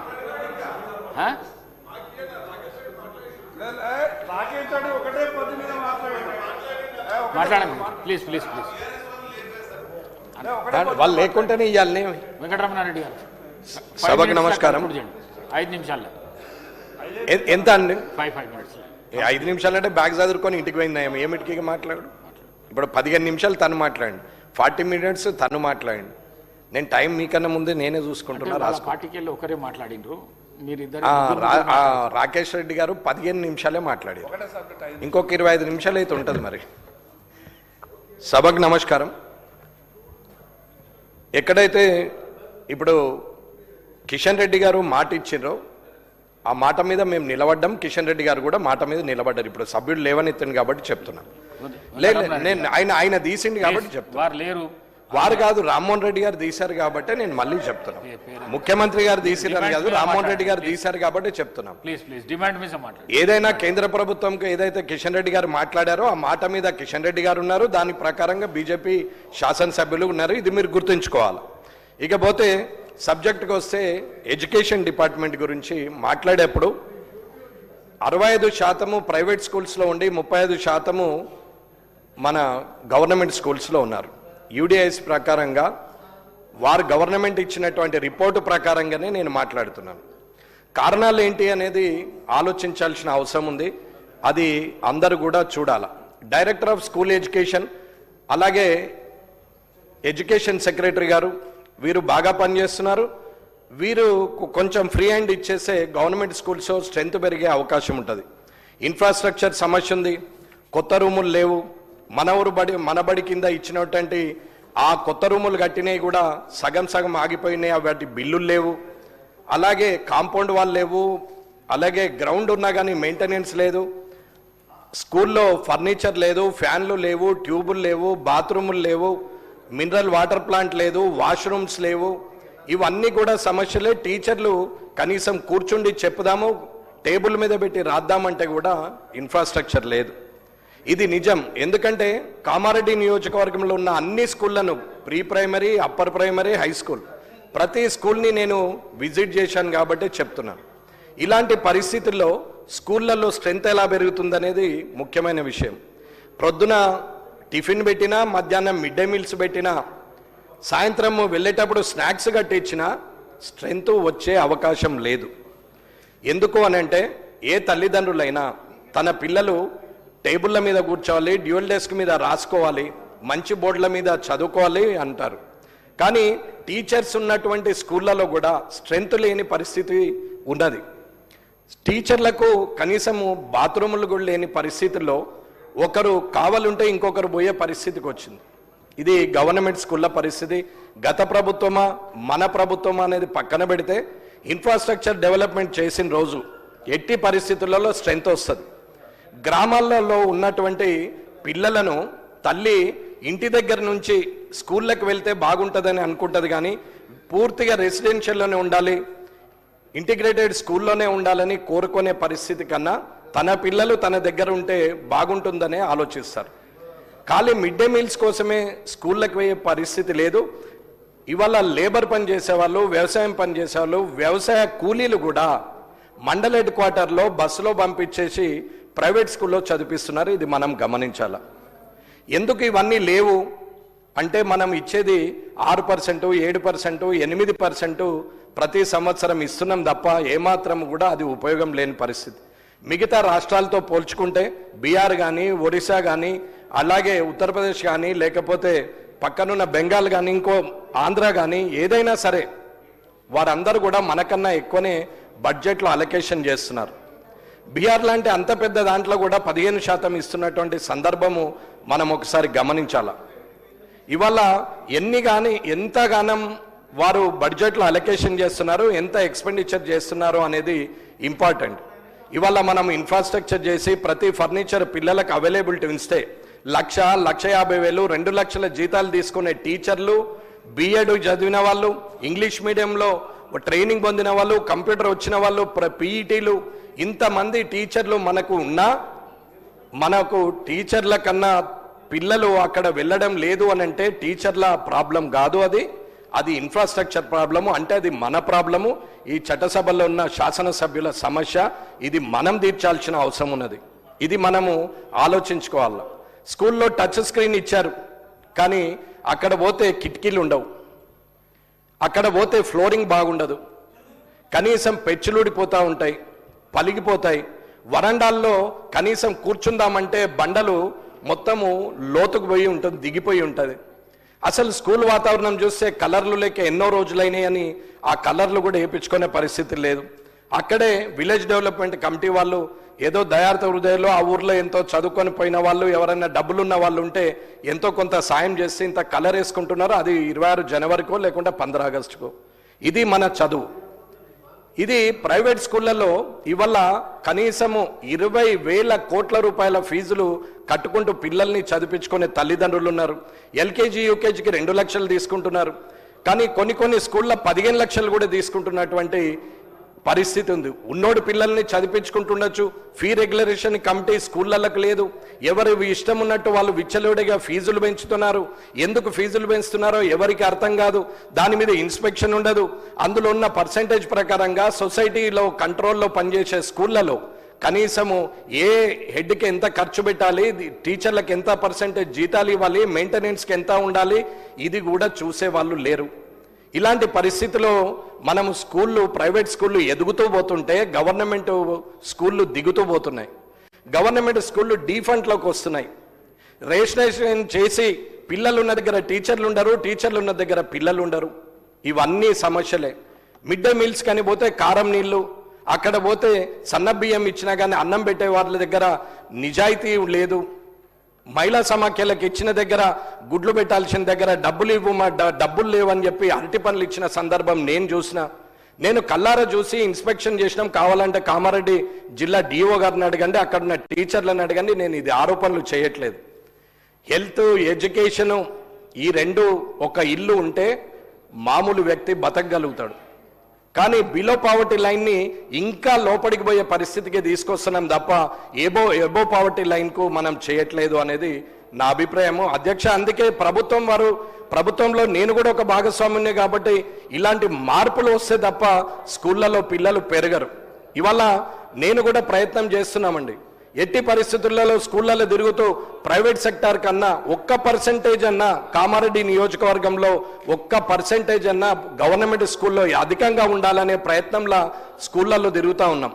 ఇవాళ మిడ్ డే మీల్స్ కోసమే పిల్లలు రావడము అనేది ఏదైతే ఆలోచన చేసి పెట్టిరో ఆ స్కీము పెట్టినప్పటి పరిస్థితి వేరు. అప్పుడు నిజంగా కూడా భోజనానికి ఇబ్బంది పడే మామూలు వ్యక్తులు, గరీబోళ్ళు ఉండేటోళ్ళు కాబట్టి ఆ భోజనం కోసమన్నా స్కూళ్ళలోకి వస్తారని చెప్పి స్కూళ్ళలో పెట్టాం. ఇకపోతే స్కూళ్ళలో మనం యూనిఫామ్స్ ఇస్తాం. యూనిఫామ్ ఇస్తే ఒక గుండి పైకి ఉంటుంది, ఒక గుండి లోపలికి ఉంటుంది. కాలర్ ఒకటి పెద్దగా ఉంటుంది, ఒకటి చిన్నగా ఉంటుంది. పాయింట్ మొండిగా ఉంటుంది, లేకపోతే షర్టు పొడుగు ఉంటుంది. ఏమనంటే సైజు సరిగా లేదు అంటారు. ఇవన్నీ కాంట్రాక్ట్ ఇచ్చినప్పుడు కాంట్రాక్టర్ తన స్వార్థ ప్రయోజనాల కోసము లేని వాళ్ళ పిల్లల మీద డబ్బులు సంపాదించే పరిస్థితికి దిగజారిపోతున్నది అనేది ఒక్కసారి ఆలోచించండి. అన్న, నేను మనస్ఫూర్తిగా చెప్తున్నా, నాకు ప్రైవేట్ ఇన్స్టిట్యూట్ ఉన్నది, కానీ నేను గవర్నమెంట్ ఇన్స్టిట్యూటే ప్రైవేట్ ఇన్స్టిట్యూట్ లాగా కూడా నడపలేకపోవడానికి అవకాశం లేదు అనేది కాదు. గ్రౌండ్ ఉంది, ఆల్రెడీ ఎస్టాబ్లిష్డ్ స్కూల్స్ ఉన్నాయి, ఆల్రెడీ టీచర్లు ఉన్నారు. ఒక ఇన్ఫ్రాస్ట్రక్చర్ డెవలప్మెంట్ చేసి, న్యూ బిల్డింగ్స్ కన్స్ట్రక్షన్ చేసి, ఒక వాష్రూమ్స్ పెట్టి, మినరల్ వాటర్ ప్లాంట్ పెట్టి, అక్కడ వాటర్ ఫెసిలిటీ ఇచ్చి, స్పోర్ట్స్ ఎక్విప్మెంట్ ఇచ్చి, అక్కడ డ్యూయల్ డెస్కులు, ఫ్యాన్లు, ట్యూబ్లు, కలర్స్ ఇచ్చి ఆ స్కూల్ను అంగరంగ వైభవంగా చేసి ల్యాబ్స్ ఇవ్వగలిగితే ప్రైవేట్లో ఎబో మిడిల్ క్లాస్ పీపుల్ కూడా ఖచ్చితంగా గవర్నమెంట్ స్కూల్కే వెళ్తారు. ఇకపోతే హెల్త్ను చూస్తే హెల్త్లో డాక్టర్స్ను అందరూ అంటారు, ప్రైవేట్ దాంట్లోకి వెళ్తే 2 లక్షలు 3 లక్షలు ఫీజు కట్టే దగ్గరనేమో చేతులు కట్టుకొని నిలబడే ఈ జనం గవర్నమెంట్ దగ్గరికి రాగానే ఇదేదో ఫ్రీ అని చెప్పేసి ఈ డాక్టర్లు మనకు నౌకర్లు, వీళ్ళని ఏమన్నా పర్వాలేదు అనే పరిస్థితికి దిగజారిపోయింది. ఇన్సెక్యూర్డ్ ఫీలింగ్గా డాక్టర్లు ఉంటున్నారు. డాక్టర్ ఒక ప్రిస్క్రిప్షన్ రాయాలంటే, ఒక పేషెంట్ను చూసి డిస్క్రైబ్ చేయాలనుకుంటే, ఆ ప్రిస్క్రిప్షన్ రాయాలి, డయాగ్నోస్ చేయాలి అని అనుకుంటే క్యారిడార్లో నిలబడి స్ట్రెచర్ మీద పెన్ను పేపర్ పట్టుకొని రాసే పరిస్థితి ఇది మన దగ్గర ఉన్నటువంటి వైద్యశాలల పరిస్థితి. దీంట్లో కూడా ఏముంది ఏం లేదంటే మంత్రి గారికి తెలియందని కాదు, అక్కడున్న సెక్రటరీ గారికి క్రిస్టినా గారికి తెలియందనేది కాదు, ప్రతి ఒక్కరికి అన్నీ తెలుసు. కానీ ఎలా చేస్తే మారుతుంది, ఎలా చేస్తే లేని వాడికి ఉపయోగపడతాము అనేది చూడాలని చెప్పేసి ఒక్కసారి ఆలోచించవచ్చు. ఎక్విప్మెంట్ ఉండగానే సరిపోదు, దాన్ని ఆపరేట్ చేసే వ్యక్తి కావాలి. ఎంప్లాయ్మెంట్ ఉండగానే సరిపోదు, ఇన్ఫ్రాస్ట్రక్చర్ ఉండాలి. ఇన్ఫ్రాస్ట్రక్చర్ ఉంటే సరిపోదు, అక్కడ మళ్ళీ చేయాల్సినటువంటి అన్ని సమపాలలో ఉన్నప్పుడే హాస్పిటల్లో ఓపీ 1200, 1500, 2000, 3000 ఓపీ పేషెంట్స్ ఎంతున్నారు, ఐపీ ఎంతున్నారు, ఇన్ పేషెంట్స్ అనేది మనం చూసుకోవచ్చు. ఎక్కువ డెప్త్కి వెళ్ళాల్సిన అవసరం లేదు. ఇకపోతే ఎండోమెంట్కి సంబంధించిన భూముల ఎంక్రోచ్మెంట్ గురించి నేను ఇప్పటికీ శాసనసభకు కూడా ఎల్ఏక్యూ ఇచ్చాం. రైట్ ఇన్ఫర్మేషన్ యాక్ట్లో పెడితే నాకు ఇన్ఫర్మేషన్ ఇచ్చినట్టు పేపర్లలో వచ్చింది, కానీ నాకు మాత్రం ఇప్పటివరకు ఇన్ఫర్మేషన్ రాలేదు. పోనీ తిరిగి చూసి మేళ్ళనన్నా పంపారేమని చెప్పి మేళ్ళు చూస్తే నిజామాబాదు, ఆదిలాబాదు తప్ప ఏది రాలేదు. ఆదిలాబాదులో కూడా అసంపూర్తిగా వచ్చింది. ఎండోమెంట్కు సంబంధించిన 1000 ఎకరాలు ఎంక్రోచ్మెంట్ అయినాయి, దాన్ని రికవరీ చేయాలని చెప్పేసి నేను 3 సార్లు అప్పిలేట్ అథారిటీకి పెట్టాం. ఆల్రెడీ కంప్లైంట్ చేశాము. రైట్ ఇన్ఫర్మేషన్ యాక్ట్లో సెకండ్ అప్పిలేట్ అథారిటీకి కూడా పెట్టాం. ఈ శాసనసభకు 230 క్వశ్చన్లు ఇస్తే 30 క్వశ్చన్లకు సమాధానం వచ్చింది. ఇలాగా రైట్ ఇన్ఫర్మేషన్ యాక్ట్లో 272 పెడితే మనకు ఇన్ఫర్మేషన్ కూడా అసంపూర్తిగా వస్తున్నది. రైట్ ఇన్ఫర్మేషన్ యాక్ట్లో కూడా ఇలాంటి పరిస్థితి ఉంది. ఎండోమెంట్లో ఉన్నటువంటి భూములు ఎంక్రోచ్మెంట్ ఎక్కడైతే అయిందో దేవాదాయ శాఖ మంత్రి గారు ఈ సభ ద్వారా దాన్ని సరిదిద్దాలని, లేకుంటే రానున్న కాలంలో ఖచ్చితంగా దాని మీద ఉద్యమంకు వెళ్లాల్సిన పరిస్థితి వస్తుందనేది తెలియజేస్తున్నాం. కాబట్టి విద్య, వైద్యము, గూడు, ఇది ఇందిరాగాంధీ గారు రోటీ కపడా మకాన్ మీద ఇందిరాగాంధీ గారు పెట్టినటువంటి గరీబ్ హటావో అనే ప్రోగ్రాం. ఇది దయచేసి ప్రభుత్వం, ఇందిరాగాంధీ గారి ప్రభుత్వమే ఉన్నది కాబట్టి, కాంగ్రెస్ ప్రభుత్వం ఉన్నది కాబట్టి విద్యా వైద్య సౌకర్యాలు ఇస్తూ ఇల్లును ఇవ్వడం అనేది ఒక ముఖ్య లక్షణం. ఇల్లు ఇవ్వగలిగినారు అని నేను కూడా మొన్నే ఒప్పుకున్నాం, కానీ విద్యా వైద్యం కూడా మీరు తిరిగి సరిదిద్దాలని కోరుకుంటూ ఈ అవకాశం ఇచ్చిన అధ్యక్షుల వారికి అందరికీ ధన్యవాదాలు తెలియజేస్తున్నాను. డాక్టర్ రాగమయ్య. ధన్యవాదాలు అధ్యక్ష. ఈరోజు నేను విద్యారంగం గురించి మాట్లాడదలుచుకుంటున్నాను. ఈరోజు మనం గత ప్రభుత్వంతో పోలిస్తే 10 సంవత్సరాలు విద్యారంగం ఎంతో వెనుకబడిపోయి చాలా కుంటుపడిపోయింది. ప్రభుత్వ విద్యా సంస్థలు అలాగే ప్రభుత్వ స్కూల్స్ కొన్ని ఊళ్ళల్లో అయితే 0 ఎన్రోల్మెంట్ తోటి కొన్ని స్కూల్స్ మూతపడి కూడా ఉన్నాయి అధ్యక్ష. అలాంటిది మన గౌరవ ముఖ్యమంత్రి వర్యులు వచ్చిన తర్వాత వారి నైపుణ్యం అలాగే నైతిక విలువలతో కూడిన విద్య అందించాలి, అలాగే మంచి స్కిల్స్ తోటి స్టూడెంట్స్ని తయారు చేయాలి, వారి భవిష్యత్తుకు భరోసా కల్పించాలన్న ఉద్దేశంతో ఎంతో దార్శనికతో మరి ఈరోజు ఎన్నో పథకాలు ప్రవేశపెట్టడం జరుగుతూ ఉంది. అందులో ముఖ్యంగా చూస్తే మనం బడిబాట ప్రోగ్రాం ద్వారా గత సంవత్సరం కంటే ఈ సంవత్సరం ఉపాధ్యాయులు అలాగే మనం ఎమ్మెల్యేలు కానీ మిగతా నాయకులు అందరూ కలిసి ఇల్లు తిరిగి పేరెంట్స్ని ఎడ్యుకేట్ చేసి బడిబాట ప్రోగ్రాం ద్వారా ఈసారి ఎన్రోల్మెంట్ పెంచడము, అలాగే 0 ఎన్రోల్మెంట్ ఉన్న స్కూల్స్లో కూడా స్టూడెంట్స్ని జాయిన్ చేసి మళ్ళీ రీఓపెన్ చేసుకోవడం చాలా చోట్ల జరిగింది అధ్యక్ష.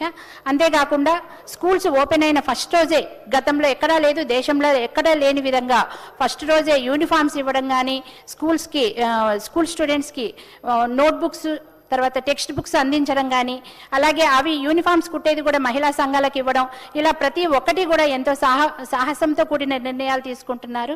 అలాగే స్కూల్స్ ఎడ్యుకేషన్ మీద కమిట్మెంట్ తోటి స్కూల్స్కి ఈరోజు కంటింజెంట్ వర్కర్స్ గతంలో లేరు. టీచర్సే తలా కాస్త డబ్బులు వేసుకొని కంటింజెంట్ వర్కర్స్ని నియమించుకునే పరిస్థితి ఉండేది. అలాంటిది ఈరోజు కంటింజెంట్ వర్కర్స్ని ఇచ్చారు. అలాగే ఫ్రీ కరెంట్ ఇవ్వడం జరిగింది. అలాగే అమ్మ ఆదర్శ కమిటీలను ఏర్పాటు చేసి దాని ద్వారా ఎన్నో స్కూల్స్కి ఇవాళ మౌలిక వసతులు కల్పించడం జరిగింది అధ్యక్ష. అలాగే నిజంగా విద్య మీద పెట్టే ప్రతి రూపాయి కూడా అది ఖర్చు కాదు అధ్యక్ష, ఒక స్టూడెంట్ భవిష్యత్తు అది. ఆ స్టూడెంట్స్ బాగుపడినప్పుడే వాళ్ళ సమాజం, కుటుంబం కానీ, సమాజం కానీ, రాష్ట్రం కానీ, దేశం కానీ బాగుపడుతుందన్న ఉద్దేశంతో ఈరోజు ప్రతి ఒక్క విద్యార్థి మంచి నాణ్యతతో కూడిన విద్యను పొందాలన్న ఉద్దేశంతో ఈరోజు మన సీఎం రేవంత్ రెడ్డి గారు ప్రతి అసెంబ్లీ నియోజకవర్గానికి ఒక young India integrated residential school మరి మంజూరు చేయడం జరిగింది. ముందుగా మాకు కూడా ఫస్ట్ విడతలో స్కూలు మంజూరు అయింది అధ్యక్ష. అందుకు సీఎం రేవంత్ రెడ్డి గారికి ప్రత్యేకంగా ధన్యవాదాలు తెలియజేసుకుంటూ, కాకపోతే మా స్కూలు ప్రారంభం చేసుకోవడానికి కొద్దిగా ఆలస్యం అవుతుంది. ఎందుకంటే అక్కడ ఒక ల్యాండ్ అక్విజిషన్ కావాల్సి ఉంది రోడ్డు కోసం. కనుక మీ ద్వారా కలెక్టర్ గారి దగ్గర ఆ ఫైల్ ఉంది, తక్షణమే ఆదేశం జారీ చేసి ఆ రైతులకి తగిన అమౌంట్ ఇచ్చి ల్యాండ్ అక్విజిషన్ చేసుకుంటే అతి త్వరలో మేము కూడా ఇంటిగ్రేటెడ్ రెసిడెన్షియల్ స్కూల్ని ప్రారంభించుకుంటామని మీకు విన్నవించుకుంటూ, అలాగే సుమారుగా తెలంగాణ పబ్లిక్ స్కూల్ రెండోది. తెలంగాణ పబ్లిక్ స్కూల్ అనేది నియోజకవర్గానికి ఒకటి అని అనౌన్స్ చేశారు, అలాగే ఒకటే సెలెక్ట్ చేయమని ఆదేశాలు ఇచ్చారు. కానీ ఒక స్కూల్ అనేది సరిపోదు అధ్యక్ష, మండలానికి ఒక స్కూల్ చొప్పున మాకు 5 మండలాలు ఉన్నాయి. 5 తెలంగాణ పబ్లిక్ స్కూల్స్ కనుక మంజూరు చేస్తే చాలామంది పేద మధ్యతరగతి స్టూడెంట్స్కి చాలా ఉపయోగకరంగా ఉంటుంది. అందుకని మీ ద్వారా అదొక విన్నపం చేసుకుంటున్నాము. అలాగే మనం సీఎం గారు ఎంతో స్టూడెంట్స్ వెల్ఫేర్ కోసం కట్టుబడి ఉన్నారు కనుక గతంలో లేని విధంగా ఇప్పుడు డైట్ ఛార్జెస్ 40% పెంచడం, కాస్మెటిక్ ఛార్జెస్ 200% పెంచడం జరిగింది. ఈరోజు మన విద్యార్థులు మంచి ఆహారం తింటున్నారు, నాణ్యమైన ఆహారం తింటున్నారు, మంచి మెను, పోషక విలువలతో కూడిన మెను తింటున్నారు అంటే ఈరోజు మన సీఎం గారి చలువ వల్లనే. ఈరోజు మేము ప్రతి స్కూల్ కానీ ప్రతి హాస్టల్ మేము సందర్శించడము, వాళ్ళతో కలిసి భోజనం చేయడం జరుగుతుంది అధ్యక్ష. గతంలో అయితే దొడ్డు బియ్యం ఉండేవి, పురుగులు ఉండేవి, విద్యార్థులు తినక పస్తులు ఉండేవాళ్ళు అధ్యక్ష. అలాంటిది ఇప్పుడు నాణ్యమైన భోజనం తింటున్నారు. మేము కూడా ఆకస్మికంగా తనిఖీ చేయడం జరుగుతూ ఉంది. చాలా స్కూల్స్లో కూడా చాలా వసతులు మెరుగుపడ్డాయి. పిల్లలు ఇవాళ కడుపు నిండా అన్నం తింటున్నారు అంటే సీఎం రేవంత్ రెడ్డి గారి చలవ వల్లనే అధ్యక్ష. అలాగే ఈసారి 2 మంచి పథకాలు ప్రవేశపెట్టడం జరిగింది మన బడ్జెట్లో. అందులో ఉచిత బ్రేక్ఫాస్ట్ పథకం ఒకటి, ఇంటర్ పిల్లల వరకు కూడా ఉచితంగా బ్రేక్ఫాస్ట్. ఇది చాలా పిల్లలు మాకు మండల కేంద్రానికి రావాలి ఇంటర్ చదవడానికి అంటే 20 నుంచి 25 కిలోమీటర్లు బస్సులో రావడం జరుగుతుంది. వాళ్ళు తినక పస్తులతోటి వస్తున్నారు అధ్యక్ష. వాళ్ళకి ఉచితంగా బ్రేక్ఫాస్ట్ అందించడం కానీ, అలాగే మిడ్ డే మీల్స్ అందించడం ద్వారా వాళ్ళకి వాళ్ళ హాజరు శాతం పెంచడం కానీ, వాళ్ళకి ఆకలి తీర్చడం కానీ, తద్వారా వాళ్ళకి శారీరకంగా ఆరోగ్యం కల్పించడంలో ఈ పథకం ముఖ్య పాత్ర పోషిస్తుంది. అంతేకాకుండా దివ్యాంగులకి ఈరోజు వెహికల్స్ ఇవ్వడం, రిట్రోఫిటెడ్ మోటరైజ్డ్ వెహికల్స్ ఇవ్వడం అనేది కూడా చాలా మంచి ఆలోచన అధ్యక్ష. అలాగే కిచెన్స్ కూడా, ఆరోగ్యం అనేది మనం కిచెన్ ద్వారానే సాధ్యమవుతుంది, అక్కడే ప్రారంభం అవుతుంది కనుక కిచెన్ కూడా మంచి పరిశుభ్రంగా ఆధునీకరించుకోవడం అనేది కూడా చాలా ముదావహం. ఇంతేకాకుండా హైయర్ ఎడ్యుకేషన్ చూస్తే ఈరోజు మా దగ్గరకు వచ్చేటప్పటికే టైం ఉండట్లేదు సార్. అదే సార్. అలాగే ఈరోజు హైయర్ ఎడ్యుకేషన్ విషయానికి వస్తే మాకు భద్రాద్రి కొత్తగూడెంలో డాక్టర్ మన్మోహన్ సింగ్ ఎర్త్ యూనివర్సిటీని ఒకటిని ప్రారంభించడం జరిగింది. అలాగే ఉస్మానియా యూనివర్సిటీకి 1000 కోట్లు ఇవ్వడం కానీ, చాకల ఐలమ్మ యూనివర్సిటీకి 400 కోట్లు కూడా మౌలిక వసతులకి కేటాయించడం జరిగింది. ఇట్లా అలాగే అన్ని విశ్వవిద్యాలయాల్లో కూడా లా కాలేజీలు కానీ, ఫార్మసీ కానీ, ఇంజనీరింగ్ కానీ ఇవన్నీ చేయడము, పాలిటెక్నిక్ కాలేజీలని తర్వాత అడ్వాన్స్ టెక్నాలజీ సెంటర్స్గా అప్గ్రేడ్ చేయడం అనేది, ఆ ట్రైనింగ్ పొందే విద్యార్థులకి 2000 స్కాలర్షిప్స్ ఇవ్వడం అనేది కూడా విద్యను ప్రోత్సహించడంలో చాలా అద్భుతమైన ఆలోచన అధ్యక్ష. అలాగే యంగ్ ఇండియా స్కిల్ యూనివర్సిటీ కూడా, అది కూడా చాలా అద్భుతమైన ఆలోచన. దీని ద్వారా ఇప్పుడు నైపుణ్యం కలిగిన విద్యార్థులు ఎంతోమంది తయారయ్యి వాళ్ళ భవిష్యత్తు కూడా బంగారు బాటలు వేసుకోవడానికి దోహదం చేస్తుందని ముఖ్యంగా నమ్ముతూ, అలాగే మాకు ఒక ఇంకొక చిన్న సూచన అధ్యక్ష, మీ ద్వారా నేను ప్రభుత్వానికి తెలియజేసేది ఏంటంటే, మా ఇంటర్ పిల్లలకు కానీ డిగ్రీ పిల్లలకు కానీ యూనిఫామ్ ఉంటే బాగుంటుందనేది ఒక చిన్న సూచన అధ్యక్ష. మా నియోజకవర్గంలో మేము సుమారుగా 1500 మంది స్టూడెంట్స్కి మా స్వంత ఖర్చులతోటి యూనిఫామ్స్ ఇవ్వడం జరిగింది. దాని ద్వారా పిల్లలకు పేరెంట్స్కి కూడా చాలా ఆనందంగా ఉంది. ఎందుకంటే ఇప్పుడు మనం ప్రైవేటు కాలేజెస్ చూస్తే వాళ్ళు యూనిఫామ్స్, షూ ఇట్లాంటివి చూస్తే పై మెరుగుల వల్లనే వాళ్ళు పేరెంట్స్ కూడా ఏదో వాళ్ళు బాగా చదువు చెప్తున్నారని ఆలోచిస్తున్నారు. కనుక మనం గవర్నమెంట్ ద్వారా ఎలాగైతే 10th వరకు యూనిఫామ్ ఇస్తున్నామో ఇంటర్ డిగ్రీ స్టూడెంట్స్ కూడా యూనిఫామ్ ఇస్తే బాగుంటుంది అధ్యక్ష. ఇంకా రెండో విషయము, చాలు మాకు ఎంఎస్సి బాటనీ ఒకటి మా ఖమ్మం జిల్లాలో లేదు అధ్యక్ష. అది ఎంఎస్సి బాటనీ కోర్సు మా విద్యార్థులకు అందుబాటులో అయితే సత్తిపల్లి కానీ మాకు దగ్గరలో ఉన్న ఖమ్మంలో కానీ ఏర్పాటు చేయాలని మీ ద్వారా గవర్నమెంట్ని కోరుతున్నాను. అలాగే మోటివేషనల్ క్లాసెస్ ప్రతి స్టూడెంట్కి కనుక మనం గవర్నమెంట్ స్కూల్స్ హాస్టల్స్లో పెడితే చాలా బాగుంటుంది. ఎందుకంటే మా పక్కనున్న అశ్వరాపేటలో కానీ మా సత్తుపల్లి నియోజకవర్గంలో ప్రతి గవర్నమెంట్ స్కూలు, ప్రతి గవర్నమెంట్ హాస్టల్ పిల్లలందరికీ కూడా ఇన్స్పైర్ అండ్ ఇగ్నైట్ అనే సంస్థ ద్వారా మేము మోటివేషనల్ క్లాసెస్ పెట్టాము. దాని ద్వారా పిల్లల్లో వాళ్ళకి అకౌంటబిలిటీ పెరిగింది, వాళ్ళకి పేరెంట్స్ వాల్యూ, టీచర్స్ వాల్యూ, చదువు వాల్యూ, వాళ్ళ గోల్ ఏంటి అనేది వాళ్ళు చక్కగా తెలుసుకున్నారు. కనుక అలాంటివి గవర్నమెంట్ ద్వారా కనుక అన్ని రాష్ట్రంలో మొత్తం గవర్నమెంట్ స్కూల్స్లో పెడితే కనుక పిల్లలు కూడా చాలా లబ్ధి పొందుతారని మీకు విన్నవించుకుంటూ ఈ అవకాశం ఇచ్చినందుకు ధన్యవాదాలు. శంకరయ్య గారు ధన్యవాదాలు అధ్యక్ష. 3 నిమిషాలలో కంప్లీట్ చేయండి. ఇరిగేషన్ మీద మాట్లాడేందుకు అవకాశం ఇచ్చినందుకు. అధ్యక్ష, భారతదేశంలో అత్యధిక జనాభా వ్యవసాయం మీద ఆధారపడి బతుకుతూ ఉంటారు కాబట్టి మనకు స్వాతంత్రం వచ్చిన తర్వాత మన మొట్టమొదటి ప్రధానమంత్రి జవహర్లాల్ నెహ్రూ గారు ఒక బహుళార్థ సాధక ప్రాజెక్టుల నిర్మాణం చేయాలి అని దానికి రూపకల్పన చేసి భారతదేశంలో ఎన్నో బహుళార్థ సాధక ప్రాజెక్టు తేవడం జరిగింది. మన ఉమ్మడి ఆంధ్రప్రదేశ్లో కూడా నాగార్జున సాగర్ కానీ, శ్రీశైలం కానీ, బాక్రానంగల్ కానీ, తుంగభద్ర కానీ, శ్రీరామ్ సాగర్ కానీ నిర్మాణం చేపట్టడం జరిగింది అధ్యక్ష.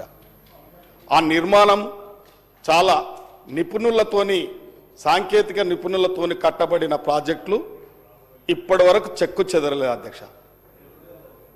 ఇవల్ల ఈ ప్రభుత్వం, గత ప్రభుత్వం ఉమ్మడి ఆంధ్రప్రదేశ్లో మనకు వివక్షత గురైనమని చెప్పి నీళ్లు, నిధులు, నియామకాలని చెప్పి ఉద్యమం తెచ్చి, తెలంగాణ ఉద్యమం తెచ్చి పోరాటాలు చేస్తే ఈరోజు వచ్చిన తెలంగాణలో గత ప్రభుత్వం పూర్తిగా దక్షిణ తెలంగాణను వివక్షత గురి చేసి ఉత్తర తెలంగాణలోనే కాళేశ్వరం అనే ప్రాజెక్టు నిర్మాణం చేసుకోవడం, రాష్ట్ర ఖజానాను దోసుకొని ఆ కాళేశ్వరం, కూలిపోయే కాళేశ్వరం నిర్మాణం చేసుకున్నారు అధ్యక్ష. దక్షిణ తెలంగాణలో పాలమూరు రంగారెడ్డి, మనమందరం కూడా ఆ ప్రాంతానికే వస్తాం అధ్యక్ష. పాలమూరు రంగారెడ్డిలో వస్తాం అధ్యక్ష. ఉద్యమకారుణ్ణని చెప్పుకునే, గొప్పలు చెప్పుకునే, జాతిపిత అని చెప్పుకునే మోసకారకమైన నాయకుడు కేసీఆర్ అధ్యక్ష. 2009లో కూడా పాలమూరు వలసల జిల్లా, కరువుల జిల్లా, ఈ జిల్లాను అన్ని పార్టీలు మోసం చేసిరు, అందరు నాయకులు మోసం చేసిరు అని చెప్పి ఆ ప్రాంతానికి వచ్చి ఎంపీగా గెలిచి కూడా పాలమూరు రంగారెడ్డిని పూర్తిగా నిర్లక్ష్యం చేసిండు అధ్యక్ష. తెలంగాణ, సోనియా గాంధీ ఇచ్చిన తెలంగాణను ఇవాళ బంగారు తెలంగాణను తెస్తాము, నీళ్ళు ఇస్తామని చెప్పి ప్రగల్భాలు పలికి ఒక రాజకీయ మోసం చేసి పాలమూరు రంగారెడ్డిని నిర్మాణం చేసి 12 లక్షల ఎకరాలకు నీరు అందిస్తామని చెప్పి పదే బహిరంగ సభలలో కూడా చెప్పి ఇలా పాలమూరు రంగారెడ్డిలో వచ్చే లక్షిందేపల్లి అధ్యక్ష వారు స్వయంగా ఒక మోసం చేసి పాలమూరు రంగారెడ్డిలో భాగమైన లక్షిందేపల్లిని జూరాల నుంచి, అప్పుడు నిపుణులు జూరాల నుంచి తీసుకొచ్చి లక్షిందేపల్లి రిజర్వాయర్ నిర్మాణం చేస్తామంటే మన ప్రభుత్వం అప్పుడు సర్వేలు కూడా చేయించి 13 లక్షల ఎకరాలకు సర్వే కూడా చేయించి కూడా మన ప్రభుత్వం చేస్తే దానిని ఈ యొక్క కేసీఆర్ ప్రభుత్వం వచ్చిన తర్వాత మరి డబ్బులు దందుకోవడానిక మరి ఏం చేసుకోవడానికో కానీ మరి 7 లిఫ్టులు పెట్టి ఆ 7 లిఫ్టులను కూడా 2011లో ప్రారంభం చేసి కర్వేన దగ్గర ప్రారంభం చేసి ఇప్పటి వరకు దాన్ని పూర్తి చేయలేదు అధ్యక్ష.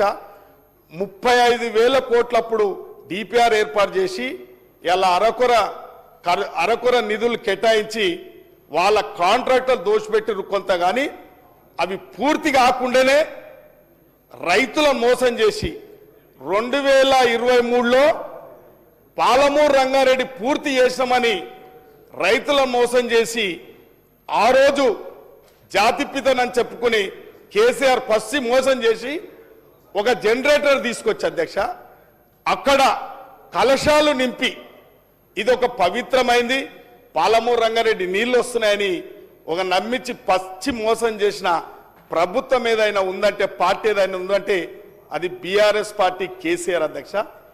ఈ రోజు అధ్యక్ష మా పరిస్థితి అధ్యక్ష షాద్నగర్ సముద్రానికి ఎత్తైన ప్రాంతం అధ్యక్ష. మాకు ఎలాంటి నీటి వసతులు లేవు అధ్యక్ష. తమరికి కూడా తెలుసు అధ్యక్ష, ఆ విషయం మీకు కూడా తెలుసు అధ్యక్ష. అక్కడ ఇండస్ట్రియలిస్టులు పారిశ్రామికంగా వ్యవసాయం మీద ఎక్కువ ఆధారపడ్డ ప్రాంతం అధ్యక్ష. ఎక్కువ బోర్లు వేసినా కూడా 800 ఫీట్లు 1000 ఫీట్లు వేసినా కూడా అక్కడ భూగర్భ జలాలన్నీ అంటగట్టుపోయినాయి అధ్యక్ష. మనం కేవలం ఈ లక్ష్మీదేపల్లి రిజర్వాయర్ను ఆ పార్టీ మోసం చేసింది అధ్యక్ష. మేము కూడా పాలమూరు ఈ యొక్క లక్ష్మీదేపల్లి రిజర్వాయర్ సాధించుకోవాలని చెప్పి ఒక పాలమూరు అధ్యయన కేంద్రం మేధావులు కూడా ప్రజా సంఘాలు కూడా ఎన్నో నిరసనలు ధర్నాలు కూడా చేపట్టడం జరిగింది అధ్యక్ష. ఇలా వాళ్ళు మోసం చేశారు కాబట్టి కుర్చేసుకొని రిజర్వాయర్లను కడతని చెప్పిన నాయకుని మోసం గమనించి మన పాలమూరు జిల్లా ప్రజలంతా షాద్నగర్ ప్రజలంతా కూడా అధ్యక్ష వారిని ఇంటికి పంపడం జరిగింది అధ్యక్ష. మన ప్రభుత్వం ఈరోజు జై జవాన్ జై కిసాన్ అని ఒకప్పుడు జవాన్ ఉత్తమ్ కుమార్ రెడ్డి గారు ఈరోజు జై కిసాన్ అంటే ఒక రైతు బిడ్డగా ఇవాళ మన ప్రాంతంలో అన్ని ప్రాజెక్టులను పూర్తి చేయాలని ఒక సంకల్పంతో ఒక నిపుణుల కమిటీలు వేసుకొని ఒక ఎన్నో సంవత్సరాల నుంచి ఉద్యోగాలను నియమించకపోతే ఉద్యోగాలను కొత్తగా ఏఈలను డిఈలను నియమించేసి ఈ అసంపూర్తిగా ఉన్న ప్రాజెక్టులను పూర్తి చేయబోతా ఉంది మన ప్రభుత్వం. కాబట్టి బడ్జెట్లో కూడా గత సంవత్సరంలో బడ్జెట్ కేటాయించడం జరిగింది, ఈ సంవత్సరం కూడా బడ్జెట్ కేటాయించడం జరిగింది. కాబట్టి మాది పరిగి ఎమ్మెల్యే గారు నాది మీది కూడా అధ్యక్ష. ఇవాళ మా అందరి విజ్ఞప్తి ఒకటి, సంబంధిత మంత్రి గారితో మనవి చేయడం, మీరందరూ కూడా ఆ యొక్క రిజర్వాయర్ దగ్గరకు వచ్చి నిరసన కూడా తెలపడం జరిగింది. మీ అందరికి తెలుసు, స్వయాన రాష్ట్ర ముఖ్యమంత్రి కూడా అప్పుడు పిసిసి వర్కింగ్ ప్రెసిడెంట్ గా పిసిసి అధ్యక్షులుగా ఉత్తమ్ కుమార్ రెడ్డి గారు కూడా అక్కడ రావడం జరిగింది అధ్యక్ష. మేము కూడా ఎన్నో పోరాటాలు చేస్తున్నాం అధ్యక్ష. ఆ యొక్క లక్ష్మీదేపల్లి రిజర్వాయర్ తప్ప వేరే మార్గం లేదు కాబట్టి అధ్యక్ష ఇప్పుడు మన రాష్ట్ర ముఖ్యమంత్రి గారు అన్ని విధాలు ఆలోచన చేసి బడ్జెట్లో ఈ యొక్క లక్ష్మీదేపల్లిని తీసుకుంటారని చెప్పి బడ్జెట్ అలొకేషన్ చేస్తున్నారు కాబట్టి దాన్ని శాంక్షన్ చేస్తున్నారు కాబట్టి తప్పకుండా ఇవాళ గత ప్రభుత్వాలు భూసేకరణ చేయకుండానే రిజర్వాయర్ నిర్మాణం చేశారు. ఇవాళ కొన్ని రిజర్వాయర్లు చేసినప్పటికీ భూసేకరణ చేయలేదు, మెయిన్ కెనాల్స్ కు భూసేకరణ చేయలేదు. మేమేమడుగుతున్నాం అధ్యక్ష, నేను పరిగెమ్మెల్లంటే ఇవాళ లక్ష్మీదేపల్లి లాస్ట్కి తీసుకొచ్చారు, మొదట్లో ఉన్న రిజర్వాయర్ను లాస్ట్కి తీసుకొచ్చారు. కాబట్టి మన ప్రభుత్వం ఉన్నప్పుడు మొట్టమొదటి రిజర్వాయర్ లక్ష్మీదేపల్లి, ఇవాళ వాళ్ళు లాస్ట్కి తీసుకొచ్చారు. కాబట్టి సిగ్గుపడాలి అధ్యక్ష.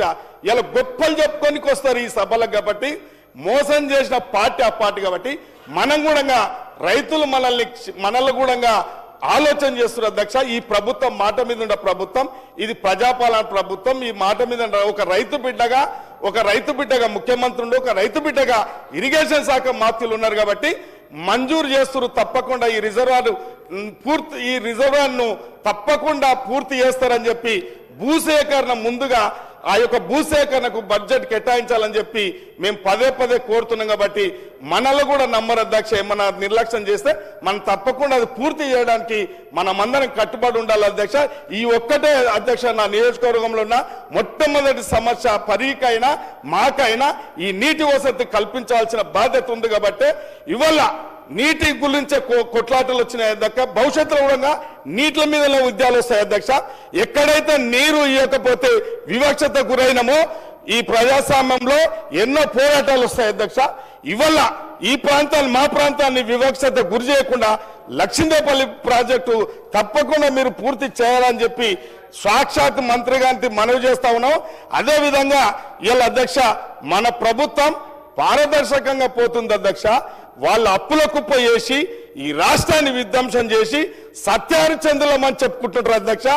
ఒక ఉద్యమకారుడు అని చెప్పి ఈ రాష్ట్రానికి నిస్వార్థంగా అభివృద్ధి చేసేది పోయి ఫామ్ హౌస్కే పరిమితమయ్యి బిల్లా రంగులను జులైగాలలాగా తోలించి ఈ సభా మర్యాదలను అంటగలుస్తూ ఈ సభా మర్యాదలను తొంగలో తొక్కుతూ ఇలా అభివృద్ధికి అడుగడుగున అడ్డుకుంటున్నారు. కాబట్టి ఈ సమాజం క్షమించదు అధ్యక్ష. ఆ పార్టీని ఈ దేశంలో ఏదైనా మోసం చేసిన పార్టీ ఉందంటే అది బీఆర్ఎస్ పార్టీ అధ్యక్ష. సిగ్గుపడుతున్నారు అధ్యక్ష ఇలా ప్రజలు కూడా. కాబట్టి ఈ అవకాశం ఇచ్చిన మీకు ధన్యవాదాలు అధ్యక్ష. బి మనోహర్ రెడ్డి గారు 3 నిమిషాల్లో కంప్లీట్ చేయండి ప్లీజ్. అధ్యక్ష ధన్యవాదాలు అధ్యక్ష. అధ్యక్ష ఈ బడ్జెట్లో పౌర సరఫరాల శాఖకు 7,366 కోట్ల రూపాయలు ప్రతిపాదించారు అధ్యక్ష. ఈ శాఖను మరింత బలోపేతం చేసి రైతులకు సామాన్యులకు మరింత సేవలు అందించాలన్నదే మన ప్రభుత్వ ధ్యేయం అధ్యక్ష. గత ప్రభుత్వం పౌర సరఫరాల శాఖను సరిగా పట్టించుకోలేదు అధ్యక్ష. మన ప్రభుత్వం వచ్చిన తర్వాత రాష్ట్రంలో 3,39,00,000 లబ్ధిదారులకు పబ్లిక్ డిస్ట్రిబ్యూషన్ ద్వారా అన్ని రేషన్ షాపుల ద్వారా ప్రతి ఒక్కరికి 6 కిలోల ఈరోజు సన్న బియ్యం అందించడం జరుగుతూ ఉంది అధ్యక్ష. సన్న బియ్యం పథకం అనేది ఈరోజు మనమంతా కూడా ఆలోచన చేయాలి అధ్యక్ష. ఒక తెలంగాణలో గేమ్ చేంజర్ లాంటి పథకం అధ్యక్ష. భారతదేశంలో ఎవ్వరు కూడా చేయనటువంటి సాహసం. ఈరోజు ఆర్థికంగా మనకి ఇంత ఇబ్బంది ఉన్నా గౌరవ ముఖ్యమంత్రి గారు, గౌరవ సివిల్ సప్లై మినిస్టర్ గారు ఎంతో ఆలోచన చేసి అధ్యక్ష. ఇది ఆశామాషి కాదు అధ్యక్ష. ఎందుకంటే నాకు కూడా తెలిసి సన్న బియ్యం అంటే, ఎందుకంటే నాకు ఒక రైస్ ఇండస్ట్రీ ఉంది, ఏ విధంగా ఇస్తారని చెప్పి నేను కూడా ఆ రోజు ఉన్నటువంటి సివిల్ సప్లై కమిషనర్తో జవాన్తో కూడా మాట్లాడడం జరిగింది అధ్యక్ష. ఇది సాధ్యమా మనకు వాళ్ళు ఆలోచన చేస్తున్నారని చెప్పి చాలా సుదీర్ఘంగా ఆలోచన చేసి ఈరోజు సన్న బియ్యం ఇవ్వడం అనేది ఈరోజు భారత చరిత్రలో ఒక గేమ్ చేంజర్ లాంటిది అధ్యక్ష. ఈరోజు సామాన్య మానవునికి ఈరోజు చాలా సంతోషంగా ఈరోజు ఉన్నారు అధ్యక్ష. ఈ రేషన్ షాపుల ద్వారా గతంలో దొడ్డు బియ్యం ఇచ్చినప్పుడు చాలా మటుకు పక్కదారి పట్టేది అధ్యక్ష. డీలర్ల ద్వారానే కానివ్వండి, డీలర్ల ద్వారా కానివ్వండి, ఇతర రాష్ట్రాల దానికి దొడ్డు బియ్యము పక్కదారి పట్టి కొంతమంది చాలా మటుకు 90% పక్కదారి దొడ్డు బియ్యం పట్టేది అధ్యక్ష. మనం ఈ సన్న బియ్యం ఇచ్చిన తర్వాత ఆ రోజు మనం ఎలక్షన్స్ అప్పుడు ఏదైతే గౌరవ ముఖ్యమంత్రి గారు సన్న బియ్యం ఇస్తామని చెప్పినామో ఆ మాట ప్రకారమే రేపటితోని సూర్యాపేట జిల్లాలో 33/25 నాడు ప్రారంభించుకోవడం జరిగింది అధ్యక్ష. ఆ సన్న బియ్యాన్ని పంపిణీ చేస్తున్నందుకు 3,39,00,000 లబ్ధిదారులు ఇప్పుడు దర్జాగా సన్న బియ్యం తింటున్నారు అధ్యక్ష. పేదలకు 3 పూటల సన్న బియ్యంతో పాటు ఆ స్కీమ్తో రేషన్ షాపుల అక్రమాలు కూడా అధ్యక్ష, గతంలో జరిగేటటువంటి అక్రమాలు కూడా ఇప్పుడు ఎక్కడ కూడా జరగట్లేదు అధ్యక్ష. ఇలాంటివన్నింటినీ కూడా మనమంతా కూడా ఒకసారి ఆలోచన చేసుకోవాల్సిన అవసరం ఉంది అధ్యక్ష. గత ప్రభుత్వ హయాంలో పాఠశాల విద్యార్థులకు అధ్యక్ష మధ్యాహ్న భోజన పథకంతో పాటు సంక్షేమ హాస్టల్లో దొడ్డు బియ్యంతో వండినటువంటి భోజనాన్ని అందించేవారు అధ్యక్ష.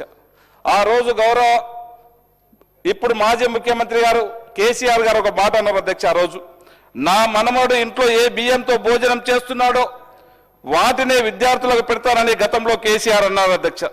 కానీ అది ఎక్కడ కూడా ఆచరణలో నోచుకోలేదు అధ్యక్ష. అదే మన ముఖ్యమంత్రి గారు, మన సివిల్ సప్లై మినిస్టర్ గారు ఈరోజు మధ్యాహ్న భోజనంతో పాటు సంక్షేమ హాస్టల్లో చదువుకునే పిల్లలకు కూడా ఈరోజు సన్న బియ్యంతో భోజనం పెడతా ఉన్నారు అధ్యక్ష. అదే కాకుండా అధ్యక్ష ఈరోజు ప్రభుత్వ పాఠశాలలో 35,371 ప్రభుత్వ పాఠశాలల్లో దాదాపు ఒక 27,36,687 మంది విద్యార్థులకు ఈరోజు సన్న బియ్యంతో మధ్యాహ్న భోజనం అందిస్తున్నాం అధ్యక్ష. అదే కాకుండా అధ్యక్ష ఈరోజు సంక్షేమ హాస్టల్ అధ్యక్ష 4,389 సంక్షేమ హాస్టళ్లలో ఇతర సంస్థలలో చదువుకున్నటువంటి 11,72,416 మంది విద్యార్థులకు కూడా ఈరోజు సన్న బియ్యంతో భోజనం పెడుతున్నాం అధ్యక్ష.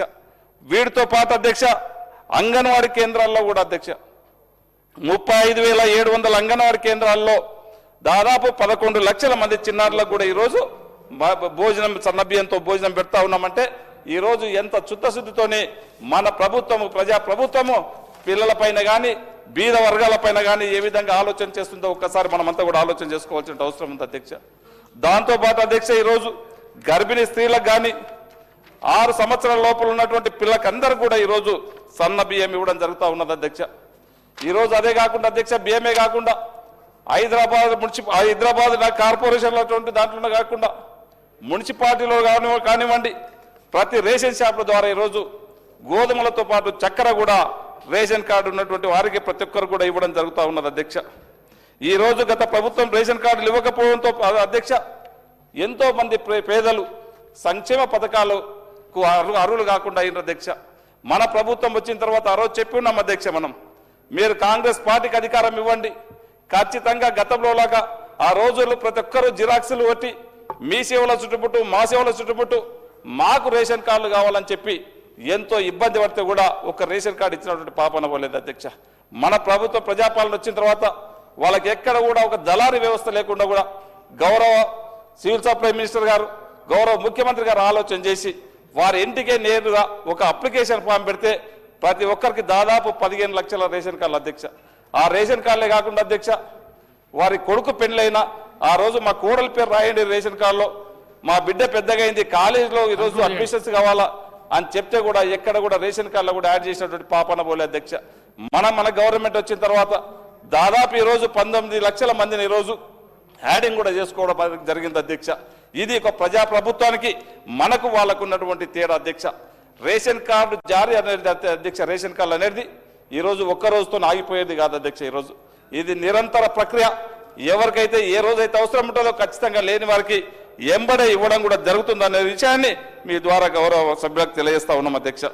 ఇదే కాకుండా అధ్యక్ష ఈరోజు మనము 24-25 సంవత్సర కాలంలో దాదాపు 2,84,00,000 మెట్రిక్ టన్నులు ఈరోజు 1,27,00,000 ఎకరాల్లో పండించి ఈరోజు ఫిలిప్పిన్ దేశాలకు సొట్టిది మన బియ్యాన్ని 22,000 క్వింటాల 750 మెట్రిక్ టన్నుల బియ్యం తెలంగాణ నుంచి ఎగుమతి చేసుకోవడం అంటే ఏ విధంగా మన బియ్యానికి ఎంత మంచి డిమాండ్ ఉందో ఒక్కసారి మనమంతా కూడా ఆలోచన చేసుకోవాల్సిన అవసరం ఉంది అధ్యక్ష.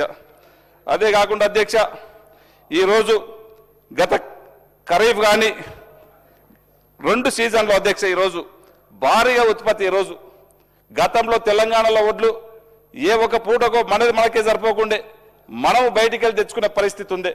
ఈ రోజు భారతదేశానికి అందించే స్థాయికి ఈరోజు భారతదేశానికి కూడా భోజనం పెట్టే స్థాయికి ఎదిగినామంటే ఈ రోజు మనం వ్యవసాయం పట్ల ఏ విధంగా ముందుకు వెళ్ళినామో ఒక్కసారి మనం అంతా కూడా ఆలోచన చేసుకోవాలి అధ్యక్ష. ఆ రోజు చెప్పినాం అధ్యక్ష తప్పకుండా సన్నాలకు 500 రూపాయలు బోనస్ ఇస్తామని చెప్పినాం. గత ప్రభుత్వం మన ముఖ్యమంత్రి గారు మన సివిల్ సప్లై మినిస్టర్ గారు ఆ రోజు మాట ఇచ్చిన ప్రకారం ఈ రోజు మొన్నటువంటి 24-25లో 22 లక్షల మంది రైతులకు 128 లక్షల మెట్రిక్ టన్నుల ధాన్యాలు స్వీకరించి అందరూ కూడా ఈ రోజు తీసుకోవడం జరుగుతూ ఉంది అధ్యక్ష. ఇదే కాకుండా అధ్యక్ష ఈ రోజు రేపు జరగబోయే 24, 25, 26 ప్రణాళిక కూడా ఈరోజు ఒక మంచి ప్రణాళిక చేసుకొని దాదాపు 90 లక్షల మెట్రిక్ టన్నుల ధాన్యాన్ని తీసుకోవాలా, ఒక 35 లక్షల సన్న ధాన్యాన్ని తీసుకోవాలి, ఒక 60 లక్షల దొడ్డు ధాన్యాన్ని తీసుకోవాలని చెప్పి ఈ రోజు ఒక మంచి సంకల్పంతో ముందుకు వచ్చినందుకు ప్రభుత్వానికి ధన్యవాదాలు తెలుపుకుంటూ అధ్యక్ష నేను ఒకటే గౌరవ మంత్రి గారికి మీ ద్వారా చెప్పేది ఒకటే అధ్యక్ష, చాలా మటుకు కొత్త రేషన్ షాపులు వేకెన్సీస్గా ఉన్నాయి. వేకెన్సీస్ అన్నింటినీ కూడా ఫిలప్ చేయవలసిన అవసరం ఉంది. తప్పకుండా గౌరవ మంత్రి గారు దీన్ని స్పందించి తొందరగా ఎక్కడైతే వేకెన్సీస్ ఉన్నాయో వీటిని తొందరగా చేపియాలని చెప్పి కూడా ఇన్స్ట్రక్షన్స్ ఇవ్వాలని చెప్పి కూడా రేషన్ డీలర్ షాప్స్. అదే కాకుండా దయచేసి సార్ సిఎంఆర్ మిల్ మొన్ననే ఒక జీవో ఇచ్చారు సార్, ఇది ఇంపార్టెంట్ గౌరవ మంత్రి గారికి. సిఎంఆర్ కస్టమ్ బిల్లింగ్ వాళ్లకు గతంలో జరిగినటువంటి పొరపాట్లు, రైస్ మిల్లర్స్ కస్టమ్ బిల్లింగ్ ధాన్యం ఏదైతే ఇచ్చిర్రో, ఎందుకంటే నాకు కూడా తెలుసు, నాకు కూడా 25 సంవత్సరాల నుంచి రైస్ మిల్స్ ఉన్నాయి, ఈ మధ్యకాలంలో నడుపుతలే కానీ వాళ్ళ బాధలని నాకు చెప్తా ఉన్నారు. మనం కస్టమ్ బిల్లింగ్లు ఇచ్చినటువంటి ధాన్యంలో వాళ్ళు చాలా నష్టపోయినారు. ఎందుకంటే వాళ్ళ కెపాసిటీ, ఒక rice mill capacity 2 ton capacity ఉంటుంది, వాళ్ళకు దాని కొద్ది ఎక్కువ ధాన్యాన్ని మనం అప్పుడు దింపినాం. అప్పుడు కరోనా టైంలో గత ప్రభుత్వం కూడా దింపింది, ఆ ధాన్యం తడిచిపోయి మొలకలేలింది. అయినా వాళ్ళు మనమందరం కూడా ఒక పగడ్బందీగా మీరు ఒక మంచి ముందు చూపుతోని ప్రతి మిల్లర్తోని వాళ్ళకి వచ్చినటువంటి ఎంతైతే మనం క్వాంటిటీ ఇచ్చినామో మ్యాక్సిమం తెప్పించుకున్నాం. ఈ మధ్యనే 4 రోజుల ముందు ఒక జీవో ఇచ్చి ఉన్నారు, దొడ్డు బియ్యం బదులు సన్న బియ్యం పెట్టుండని చెప్పి అది మంచిదే, కానీ 25% అని 12% ఇంట్రెస్ట్ అని చెప్తా ఉన్నారు. 12% ఇంట్రెస్ట్ అన్నా 25% అన్న రెండిట్లో ఏదో ఒకటి చేస్తే మిల్లర్స్ అందరూ కూడా సేఫ్ అవుతారు. మనకు వచ్చినటువంటి ఏదైతే ఇంకా బకాయిలు ఉన్నటువంటి మిల్లర్స్ ఉన్నారో వాళ్ళకందరూ కూడా మనకు వాపసు వచ్చేటువంటి ఆస్కారం కూడా ఉంటుంది. దీనిపైన స్పందించి తప్పకుండా మంత్రి గారు, ఎందుకంటే వాళ్ళకి మంచి అనుభవం ఉంది, సివిల్ సప్లైని ఎక్కడో నష్టాలు ఉన్నటువంటి సివిల్ సప్లైని ఈరోజు ఒక దేశానికి ఆదర్శవంతంగా పేదోనికి 3 పూటలు మంచి కడుపు నుండి సన్న బియ్యం పెట్టే విధంగా సక్సెస్ఫుల్గా భారతదేశంలో ఈరోజు ఎవ్వరు చేయనటువంటి పని ఈరోజు పేదోనికి 3 పూటల ఒక మంచి బలవంతుడు ఎవరైతే సన్న బియ్యం తింటా ఉన్నామో ఈ రోజు పేదోడు కూడా అలాంటి సన్న బియ్యం తిని ఈరోజు సంతోషపడుతున్నాడు. మనం ఉన్నటువంటి దాంట్లో బ్యూటిఫుల్గా ఈరోజు ప్రజలకు అత్తుకునే విధంగా ఈ స్కీమ్ పోయింది కనుక ముఖ్యమంత్రి గారికి, గౌరవ మంత్రి గారికి, సభ ద్వారా వారికి ధన్యవాదాలు తెలుపుకుంటూ మిల్లర్స్ కూడా ఇదొకటి కూడా ఆలోచన చేయవలసిందిగా ఒకసారి విన్నవించుకుంటున్నాను. Thank you. గౌరవ మంత్రి గారు. 1 minute. స్పీకర్ సార్, గౌరవ శాసనసభ్యులు మనోహర్ రెడ్డి గారు చెప్పిన విషయంలో శాసనసభ్యులు వారి నియోజకవర్గాల్లో ఎక్కడెక్కడైతే fair price FP dealer shops vacancies ఉన్నాయో దయచేసి శాసనసభ అయిపోయినాక నాకు రైటింగ్లో ఇవ్వండి. ఆడ viability, feasibility plus norms permit చేస్తే తప్పనిసరిగా ఇమీడియట్గా శాంక్షన్ చేస్తాం. అదేవిధంగా మిల్లర్ల విషయంలో అది కొంత కాంప్లికేటెడ్స్, ఎందుకంటే సివిల్ సప్లైస్ కార్పొరేషన్ బ్యాంక్ నుంచి లోన్ తీసుకొని ప్యాడీ కొని మిల్లర్లకి కస్టమ్ బిల్లింగ్ ఇస్తారు. సో ఇప్పుడు చాలా ఏళ్ళ నుంచి చాలామంది దగ్గర డిఫాల్ట్ అయిపోయింది. అయితే అయినా సరే మీరు స్పెసిఫిక్గా మీ ఏరియాలో ఉన్న ప్రాబ్లము, మీ సూచన, సలహా సివిల్ సప్లైస్ కార్పొరేషన్ ప్రభుత్వం నష్టపోకుండా మీరేమైనా వయా మీడియా సజెస్ట్ చేసి అది మిల్లర్లకు యాక్సెప్ట్ అయితే ఒక ప్రపోజల్ ఇవ్వండి. The cabinet sub committee on civil supplies will consider it. Sambasivarao గారు ఇస్తా మహేశ్వర్ రెడ్డి గారు.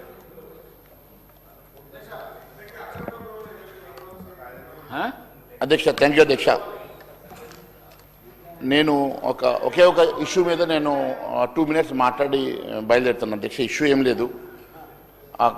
ఇరిగేషన్లో కాళేశ్వరం అంశంలో సార్ గౌరవ మంత్రి గారు అనేక సార్లు ఈ ఇష్యూలో పదే ఎందుకు వస్తుందో తెలియదు, కానీ ఈరోజు మరి గౌరవ ముఖ్యమంత్రి గారు కూడా ఒక అంశంలో సిబిఐకి మేము ఇచ్చాము, మరి ఎందుకోసం అని చెప్పి సిబిఐ టేకప్ చేస్తలేదని అంటా ఉన్నారు కదా అధ్యక్ష. కాళేశ్వరం కమిషన్ వేసి టర్మ్స్ ఆఫ్ రిఫరెన్స్లో ఎక్కడ కూడా అవినీతి అంశం లేదు సార్, అవినీతి అంశం లేదు. మరి కాళేశ్వరం జరిగినటువంటి 1,00,000 కోట్ల అవినీతిలో ఎక్కడ కూడా టర్మ్స్ ఆఫ్ రిఫరెన్స్లో మన కరప్షన్ లేకుండా మీరు ఇచ్చినటువంటి కమిషన్ అవుట్కమ్లో మీరు ఇచ్చినటువంటి సిబిఐకి ఇచ్చినటువంటి దాంట్లో మీరు ఎక్కడ కూడా మెన్షన్ చేయకుండా సార్ కేవలం 3 బ్యారేజ్లపై విచారణ జరిపించారు సార్. కాళేశ్వరం ప్రాజెక్టులో ఎంత అవినీతి జరిగింది, ఎలా జరిగింది అనే అంశంని తేల్చకుండా ఎన్డీఎస్ఏ నివేదిక ఆధారంగానే సిబిఐ విచారణకు ఆదేశం చేశారు. ఎన్డీఎస్ఏ ఆధారంగానే ఇచ్చేసిన తర్వాత ఈరోజు గౌరవ ముఖ్యమంత్రి గారు మేము సిబిఐకి ఇచ్చామంటే సిబిఐ ఏం చేస్తుంది? ఈరోజు ఇచ్చినటువంటి కమిషన్లోనే ఆ కమిషన్లో ఎక్కడ కూడా మీరు టర్మ్స్ ఆఫ్ రిఫరెన్స్లో కరప్షన్ లేకుండా మీరు కమిషన్ ఇచ్చి వచ్చిన నివేదిక 100 పేజీల నివేదిక ఇచ్చి దాంట్లో ఉన్నటువంటి అనేక మంది ఆఫీసర్స్ని మీరు ఇన్వాల్వ్ చేసి కొంతమంది ఆఫీసర్ల పేరు కూడా దాంట్లో మెన్షన్ చేయకుండా మీరు ఇచ్చినటువంటి ఎన్డీఎస్ఏ రిపోర్ట్ ద్వారా మీరు ఈరోజు మరి సిబిఐకి ఇచ్చి సిబిఐ ఎందుకు టేకప్ చేస్తలేదని చెప్పి పొద్దున ముఖ్యమంత్రి గారు అనడం బాధాకరంగా ఉంది అధ్యక్ష. మరి అట్లా అదే అంశం లోపల నేను మరి ఈ గౌరవ ముఖ్యమంత్రి గారిని మీ ద్వారా ఈ ప్రభుత్వాన్ని అడుగుతా ఉన్నాను. అనేకమైనటువంటి అంశాల లోపల ఎందుకోసం అని చెప్పి పారదర్శకత లేకుండా మీరు సిట్లు చేసినా విచారణ జరిపించినా మరి కొన్నిటికి విచారణ కూడా ఆదేశాలు కూడా ఇవ్వకుండా మరి మీరు కాలయాపన చేస్తూ ఉన్నటువంటి అంశాలను నేను మీ దృష్టికి తీసుకొస్తా ఉన్నా అధ్యక్ష.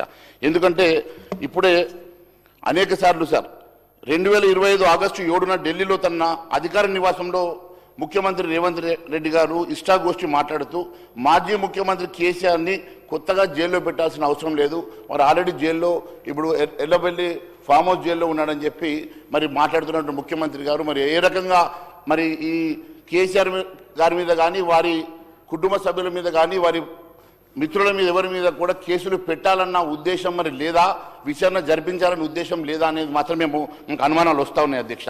అవినీతి అక్రమాలకు పాల్పడినటువంటి కేసీఆర్ని ఉరిదీసినా తప్పు లేదని చెప్పినటువంటి ముఖ్యమంత్రి గారు అనేక సార్లు పిసిసి అధ్యక్షుడిగా ముఖ్యమంత్రి గారు చెప్పినటువంటి అంశాలను మాట్లాడుతూ ఉన్న అధ్యక్ష. మరి ఆ రోజు అనేక ఆరోపణలు చేసినటువంటి ముఖ్యమంత్రి గారు దేనికోసమని మరి అనేకమైనటువంటి అంశాల లోపల ఈరోజు విచారణ జరిపించకుండా కాలయాపన చేస్తూ అంశాలను ఎందుకోసం చెప్పి ఈరోజు మరి చిలక పలుకు పలుకుతా ఉన్నారని మాత్రం నేను అడుగుతా ఉన్నాను అధ్యక్ష. మరి అంతే కదా అధ్యక్ష, ఈరోజు పారమూరు రంగారెడ్డి ప్రాజెక్టులో Dharani portal, mission Bhagiratha, mission Kakatiya, విద్యుత్ కొనుగోలు ఒప్పందాలు, phone tapping, E car formula racing, ORR lease టెండర్ల వంటి అనేక అవినీతి అక్రమాలు జరిగినాయని చెప్పేసి గౌరవ ముఖ్యమంత్రి గారు అనేక సార్లు పిసిసి అధ్యక్షుడు మాట్లాడారు. మరి వాటన్నిటి మీద కూడా విచారణ జరపకుండా వాటన్నిటి మీద కూడా మరి ఎలాంటి మరి సిబిఐకి ఎంక్వైరీ ఇవ్వకుండా ఈరోజు కేవలం ఈ అంశాన్ని తీసుకొని మేము సిబిఐకి ఇచ్చామంటున్నారు కదా, నిజంగా కూడా మరి సిబిఐకి ఇవ్వాలనుకుంటే అన్నిటి మీద ఓ పారదర్శకతతోటి స్పష్టమైనటువంటి మీరు ఆదేశాలు ఇచ్చేసి మీరు ఒక సిబిఐకి ఎంక్వైరీకి మీరు ఒకవేళ ఇవ్వండి, ఖచ్చితంగా సిబిఐ ఎంక్వైరీ జరిపించడానికి మేము సిద్ధంగా ఉన్నాం. మరి ఏ అంశంలో అయినా మీరు చెప్పినటువంటి అనేకమైనటువంటి అంశాలలో అనేకమైనటువంటి ఆరోపణలో అన్నిటికీ కూడా మేము సిద్ధంగా ఉన్నాం. మరి దాని మీద సిబిఐ ఎంక్వైరీ చేయించడానికి మేము సిద్ధంగా ఉన్నాం. మరి దయచేసి ముఖ్యమంత్రి గారు క్లారిటీ తోటి ఆదేశాలు ఇవ్వాల్సిందిగా కోరుకుంటూ మరి అదే కాకుండా మరి గౌరవ ఇరిగేషన్ మంత్రి గారిని కూడా అభివృద్ధి అంశంలో కూడా మరి దేనికోసం అని చెప్పేసి ప్రాణహిత సేవలు కానివ్వండి లేకుంటే అనేకమైనటువంటి ప్రాజెక్ట్స్లో అనుకున్నన్ని బడ్జెట్ అలొకేషన్స్ లేవు. ఆ బడ్జెట్ అలొకేషన్స్ కూడా దయచేసి మీరు మరి ప్రాపర్గా అలొకేట్ చేయాల్సిందిగా కోరుతా ఉన్నాను. ఉత్తర తెలంగాణ నుంచి వచ్చేటువంటి ప్రాణహిత సేవల ద్వారా కొన్ని లక్షల ఎకరాలు ఉత్తర తెలంగాణకు లబ్ధి జరుగుతుంది. మరి దాని మీద కేవలం 50 కోట్లు మాత్రమే మీరు ప్రపోజల్లో పెట్టారు. మరి దాని మీద కూడా ఒక క్లారిటీ ఇవ్వాల్సిందిగా కోరుతా ఉన్నాను. మరి అనేకమైనటువంటి మైనర్ ఇరిగేషన్స్ కానీ మరి మీడియం ఇరిగేషన్స్ కానీ మరి వాటిలో రిపేర్స్ కూడా మీరు అలొకేషన్స్ చేయడం లేదు. చిన్న టేలెండ్లో ఉన్నటువంటి వర్క్స్ని మీరు నెగ్లెక్ట్ చేయడం వలన టేలెండ్ ఏరియాస్లో మరి అక్కడ ఉన్నటువంటి సాగునీరు రాకుండా రైతులు ఇబ్బంది పడుతూ ఉన్నారు. మీరు ఒకసారి రివ్యూ చేసి మరి ఉన్నటువంటి మైనర్ ఇరిగేషన్ని మీడియం ఇరిగేషన్ని ఒకసారి రివ్యూ చేసి అక్కడ సాగునీటి కోసము మీరు దయచేసి మరి ప్రాపర్గా ఫండ్ అలొకేషన్ చేయాల్సిందిగా శాంక్షన్స్ ఇవ్వాల్సిందిగా మరి అక్కడ వర్క్ ప్రోగ్రెస్ చేయాల్సిందిగా కోరుకుంటూ అవకాశం ఇచ్చినందుకు ధన్యవాదాలు తెలియజేస్తాను. ఎప్పుడు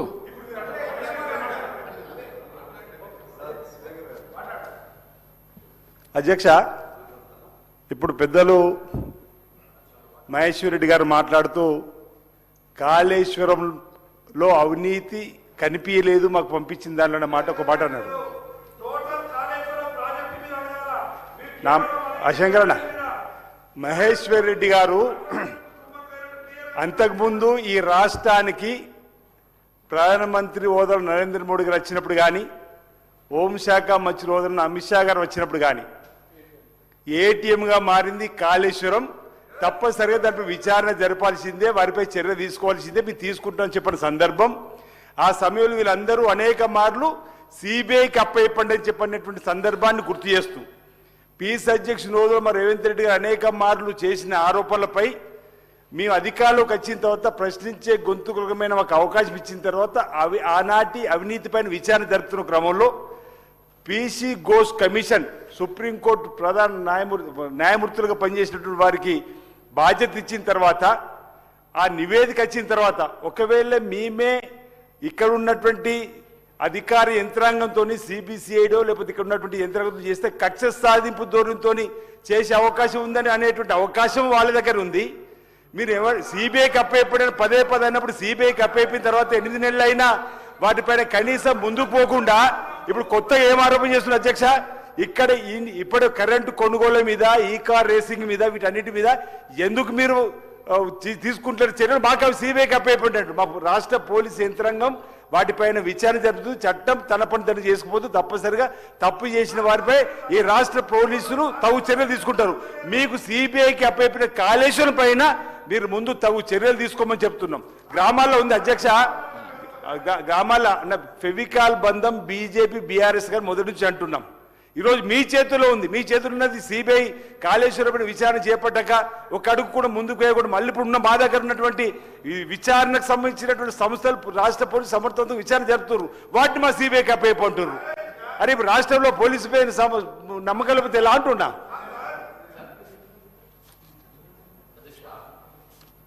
అధ్యక్ష, బహుశా వారు కన్ఫ్యూజ్ అవుతా ఉన్నారు. నేను అంటే వారు సబ్జెక్ట్ కూడా మరి ఒకసారి తెలుసుకోవాలా. పీసీ ఘోష్ కమిషన్లో టర్మ్స్ ఆఫ్ రిఫరెన్స్లో ఎక్కడ కూడా కరప్షన్ అనే టర్మ్స్ లేకుండా మీరు కేవలం టెక్నికాలిటీస్ మీదనే ఆ కమిషన్ వేశారు. ఆ టెక్నికాలిటీస్ మీదనే కమిషన్ కన్ఫైన్ అయ్యి ఆ టెక్నికాలిటీస్ మీదనే కమిషన్ రిపోర్ట్ ఇచ్చింది. కమిషన్ ఇచ్చినటువంటి పీసీ ఘోష్ ఏర్పాటు చేసినటువంటి కమిషన్ మేడిగడ్డ మీద 3,662 కోట్లు, అన్నారం మీద 2,195 కోట్లు, సుందిల మీద 1,811 కోట్లు. ఈ బ్యారేజ్ల నిర్మాణం మీద మాత్రమే అయితే యాక్చువల్గా 1,00,000 కోట్ల రూపాయల నిర్మాణం జరిగి 1,00,000 కోట్ల రూపాయలు జరిగిన నిర్మాణంలో జరిగిన అవినీతి మీద కమిషన్ ఎక్కడ కూడా మరి రిపోర్ట్ ఇవ్వలేదు. Because commission was not allowed to go on investigating on those areas. ఇప్పుడు నేనేం అడుగుతా ఉన్నాను, ఒకవేళ మీరు గౌరవ ముఖ్యమంత్రి గారు కానీ మీ ప్రభుత్వం కానీ మీరు లెటర్ స్పష్టంగా కంప్లీట్ 1,00,000 కోట్ల మీద అవినీతి జరిగింది, అవినీతి మీద మీరు ఇన్వెస్టిగేట్ చేయమని సిబిఐకి లెటర్ రాయండి. ఖచ్చితంగా దాని మీద ఇన్వెస్టిగేట్ చేయించడానికి మేము సిద్ధంగా ఉన్నాం. రెండవది, ఈరోజు ఈ కాళేశ్వరం అవినీతి అంశంతో పాటు టీఆర్ఎస్ ప్రభుత్వంలో జరిగినటువంటి అనేకమైనటువంటి అవినీతి ఆరోపణలు ఎదుర్కొంటున్నటువంటి టీఆర్ఎస్ పార్టీ, అది కాళేశ్వరం కానివ్వండి, లేకుంటే ఈ కార్ రేసింగ్ కానివ్వండి, అనేకమైనటువంటి అంశాలు నేను చెప్పేటువంటి బీఆర్ఎస్ ప్రభుత్వంలో కుంభకోణాలు ఏవైతే అవినీతి ఆరోపణ కుంభకోణాలు ఉన్నాయో మరి వాటన్నిటి మీద కేసీఆర్ హయాంలో జరిగినటువంటి అక్రమాలన్నిటి మీద మీరు సిబిఐకి మీరు ఒకవేళ ఆదేశం ఇస్తే సిబిఐ టేకప్ చేయడానికి సిద్ధంగా ఉన్నది. మరి ఈరోజు కాళేశ్వరం మీద 1,00,000 కోట్ల అవినీతి జరిగిందని పూర్తి ప్రాజెక్టు మీద మీరు సిబిఐ ఎంక్వైరీకి మీరు రాస్తే మేము టేకప్ చేయడానికి సిద్ధంగా ఉన్నాం. దయచేసి ప్రతిసారి మేము సిబిఐకి ఇచ్చాము, సిబిఐ ఎందుకు టేకప్ చేస్తలేదని చెప్పేసి మీరు మమ్మల్ని ఈ రకంగా మాట్లాడడం సమంజసం కాదు. నేను మీ ద్వారా ఈ ప్రభుత్వాన్ని కోరుతా ఉన్నాను, మరొకసారి క్లారిటీతో మీరు మాట్లాడండి. ఒకవేళ సిబిఐకి ఇవ్వాలనుకుంటే పూర్తిగా కాళేశ్వరం మీద సిబిఐకి ఇవ్వండి, విచారణ జరిపించడానికి సిద్ధంగా ఉన్నాం. సాంబశివరావు గారు. Thank you sir. మాట్లాడొద్దు అనుకున్నాను, కానీ నేను ఒక్కనే కదా ఉంది, రాష్ట్రం అంతా చూస్తూ ఉంటారు ఏం మా సమస్యలు మాట్లాడలేదని. అందరేమో వెళ్ళిపోయే ఆడవాళ్ళు ఉన్నారు. మీరు లేకపోవటం వలన ఆర్డర్ తప్పింది సార్. మీరుంటే ఏమైందంటే పార్టీల వారీగా ముందు ఒక వరుస ఇస్తే ఆ తర్వాత అదర్స్ని ఎంతమందిని పిలవచ్చు. నా పరిస్థితి అట్లా వచ్చిందంటే చివరి వరకు పెడుతున్నారు. దాంతో పూర్తిగా మాట్లాడలేక, అసలు మాట్లాడకుండా ఉంటేనేమో ప్రజలకు సమాధానం చెప్పలేక ఆ ఇబ్బంది అవుతుంది. భవిష్యత్తులో రేపు పొద్దున మాట్లాడతారా? ఇంతవరకు మాట్లాడలేదు సార్ నేను. రేపు మార్నింగ్ మాట్లాడతారు.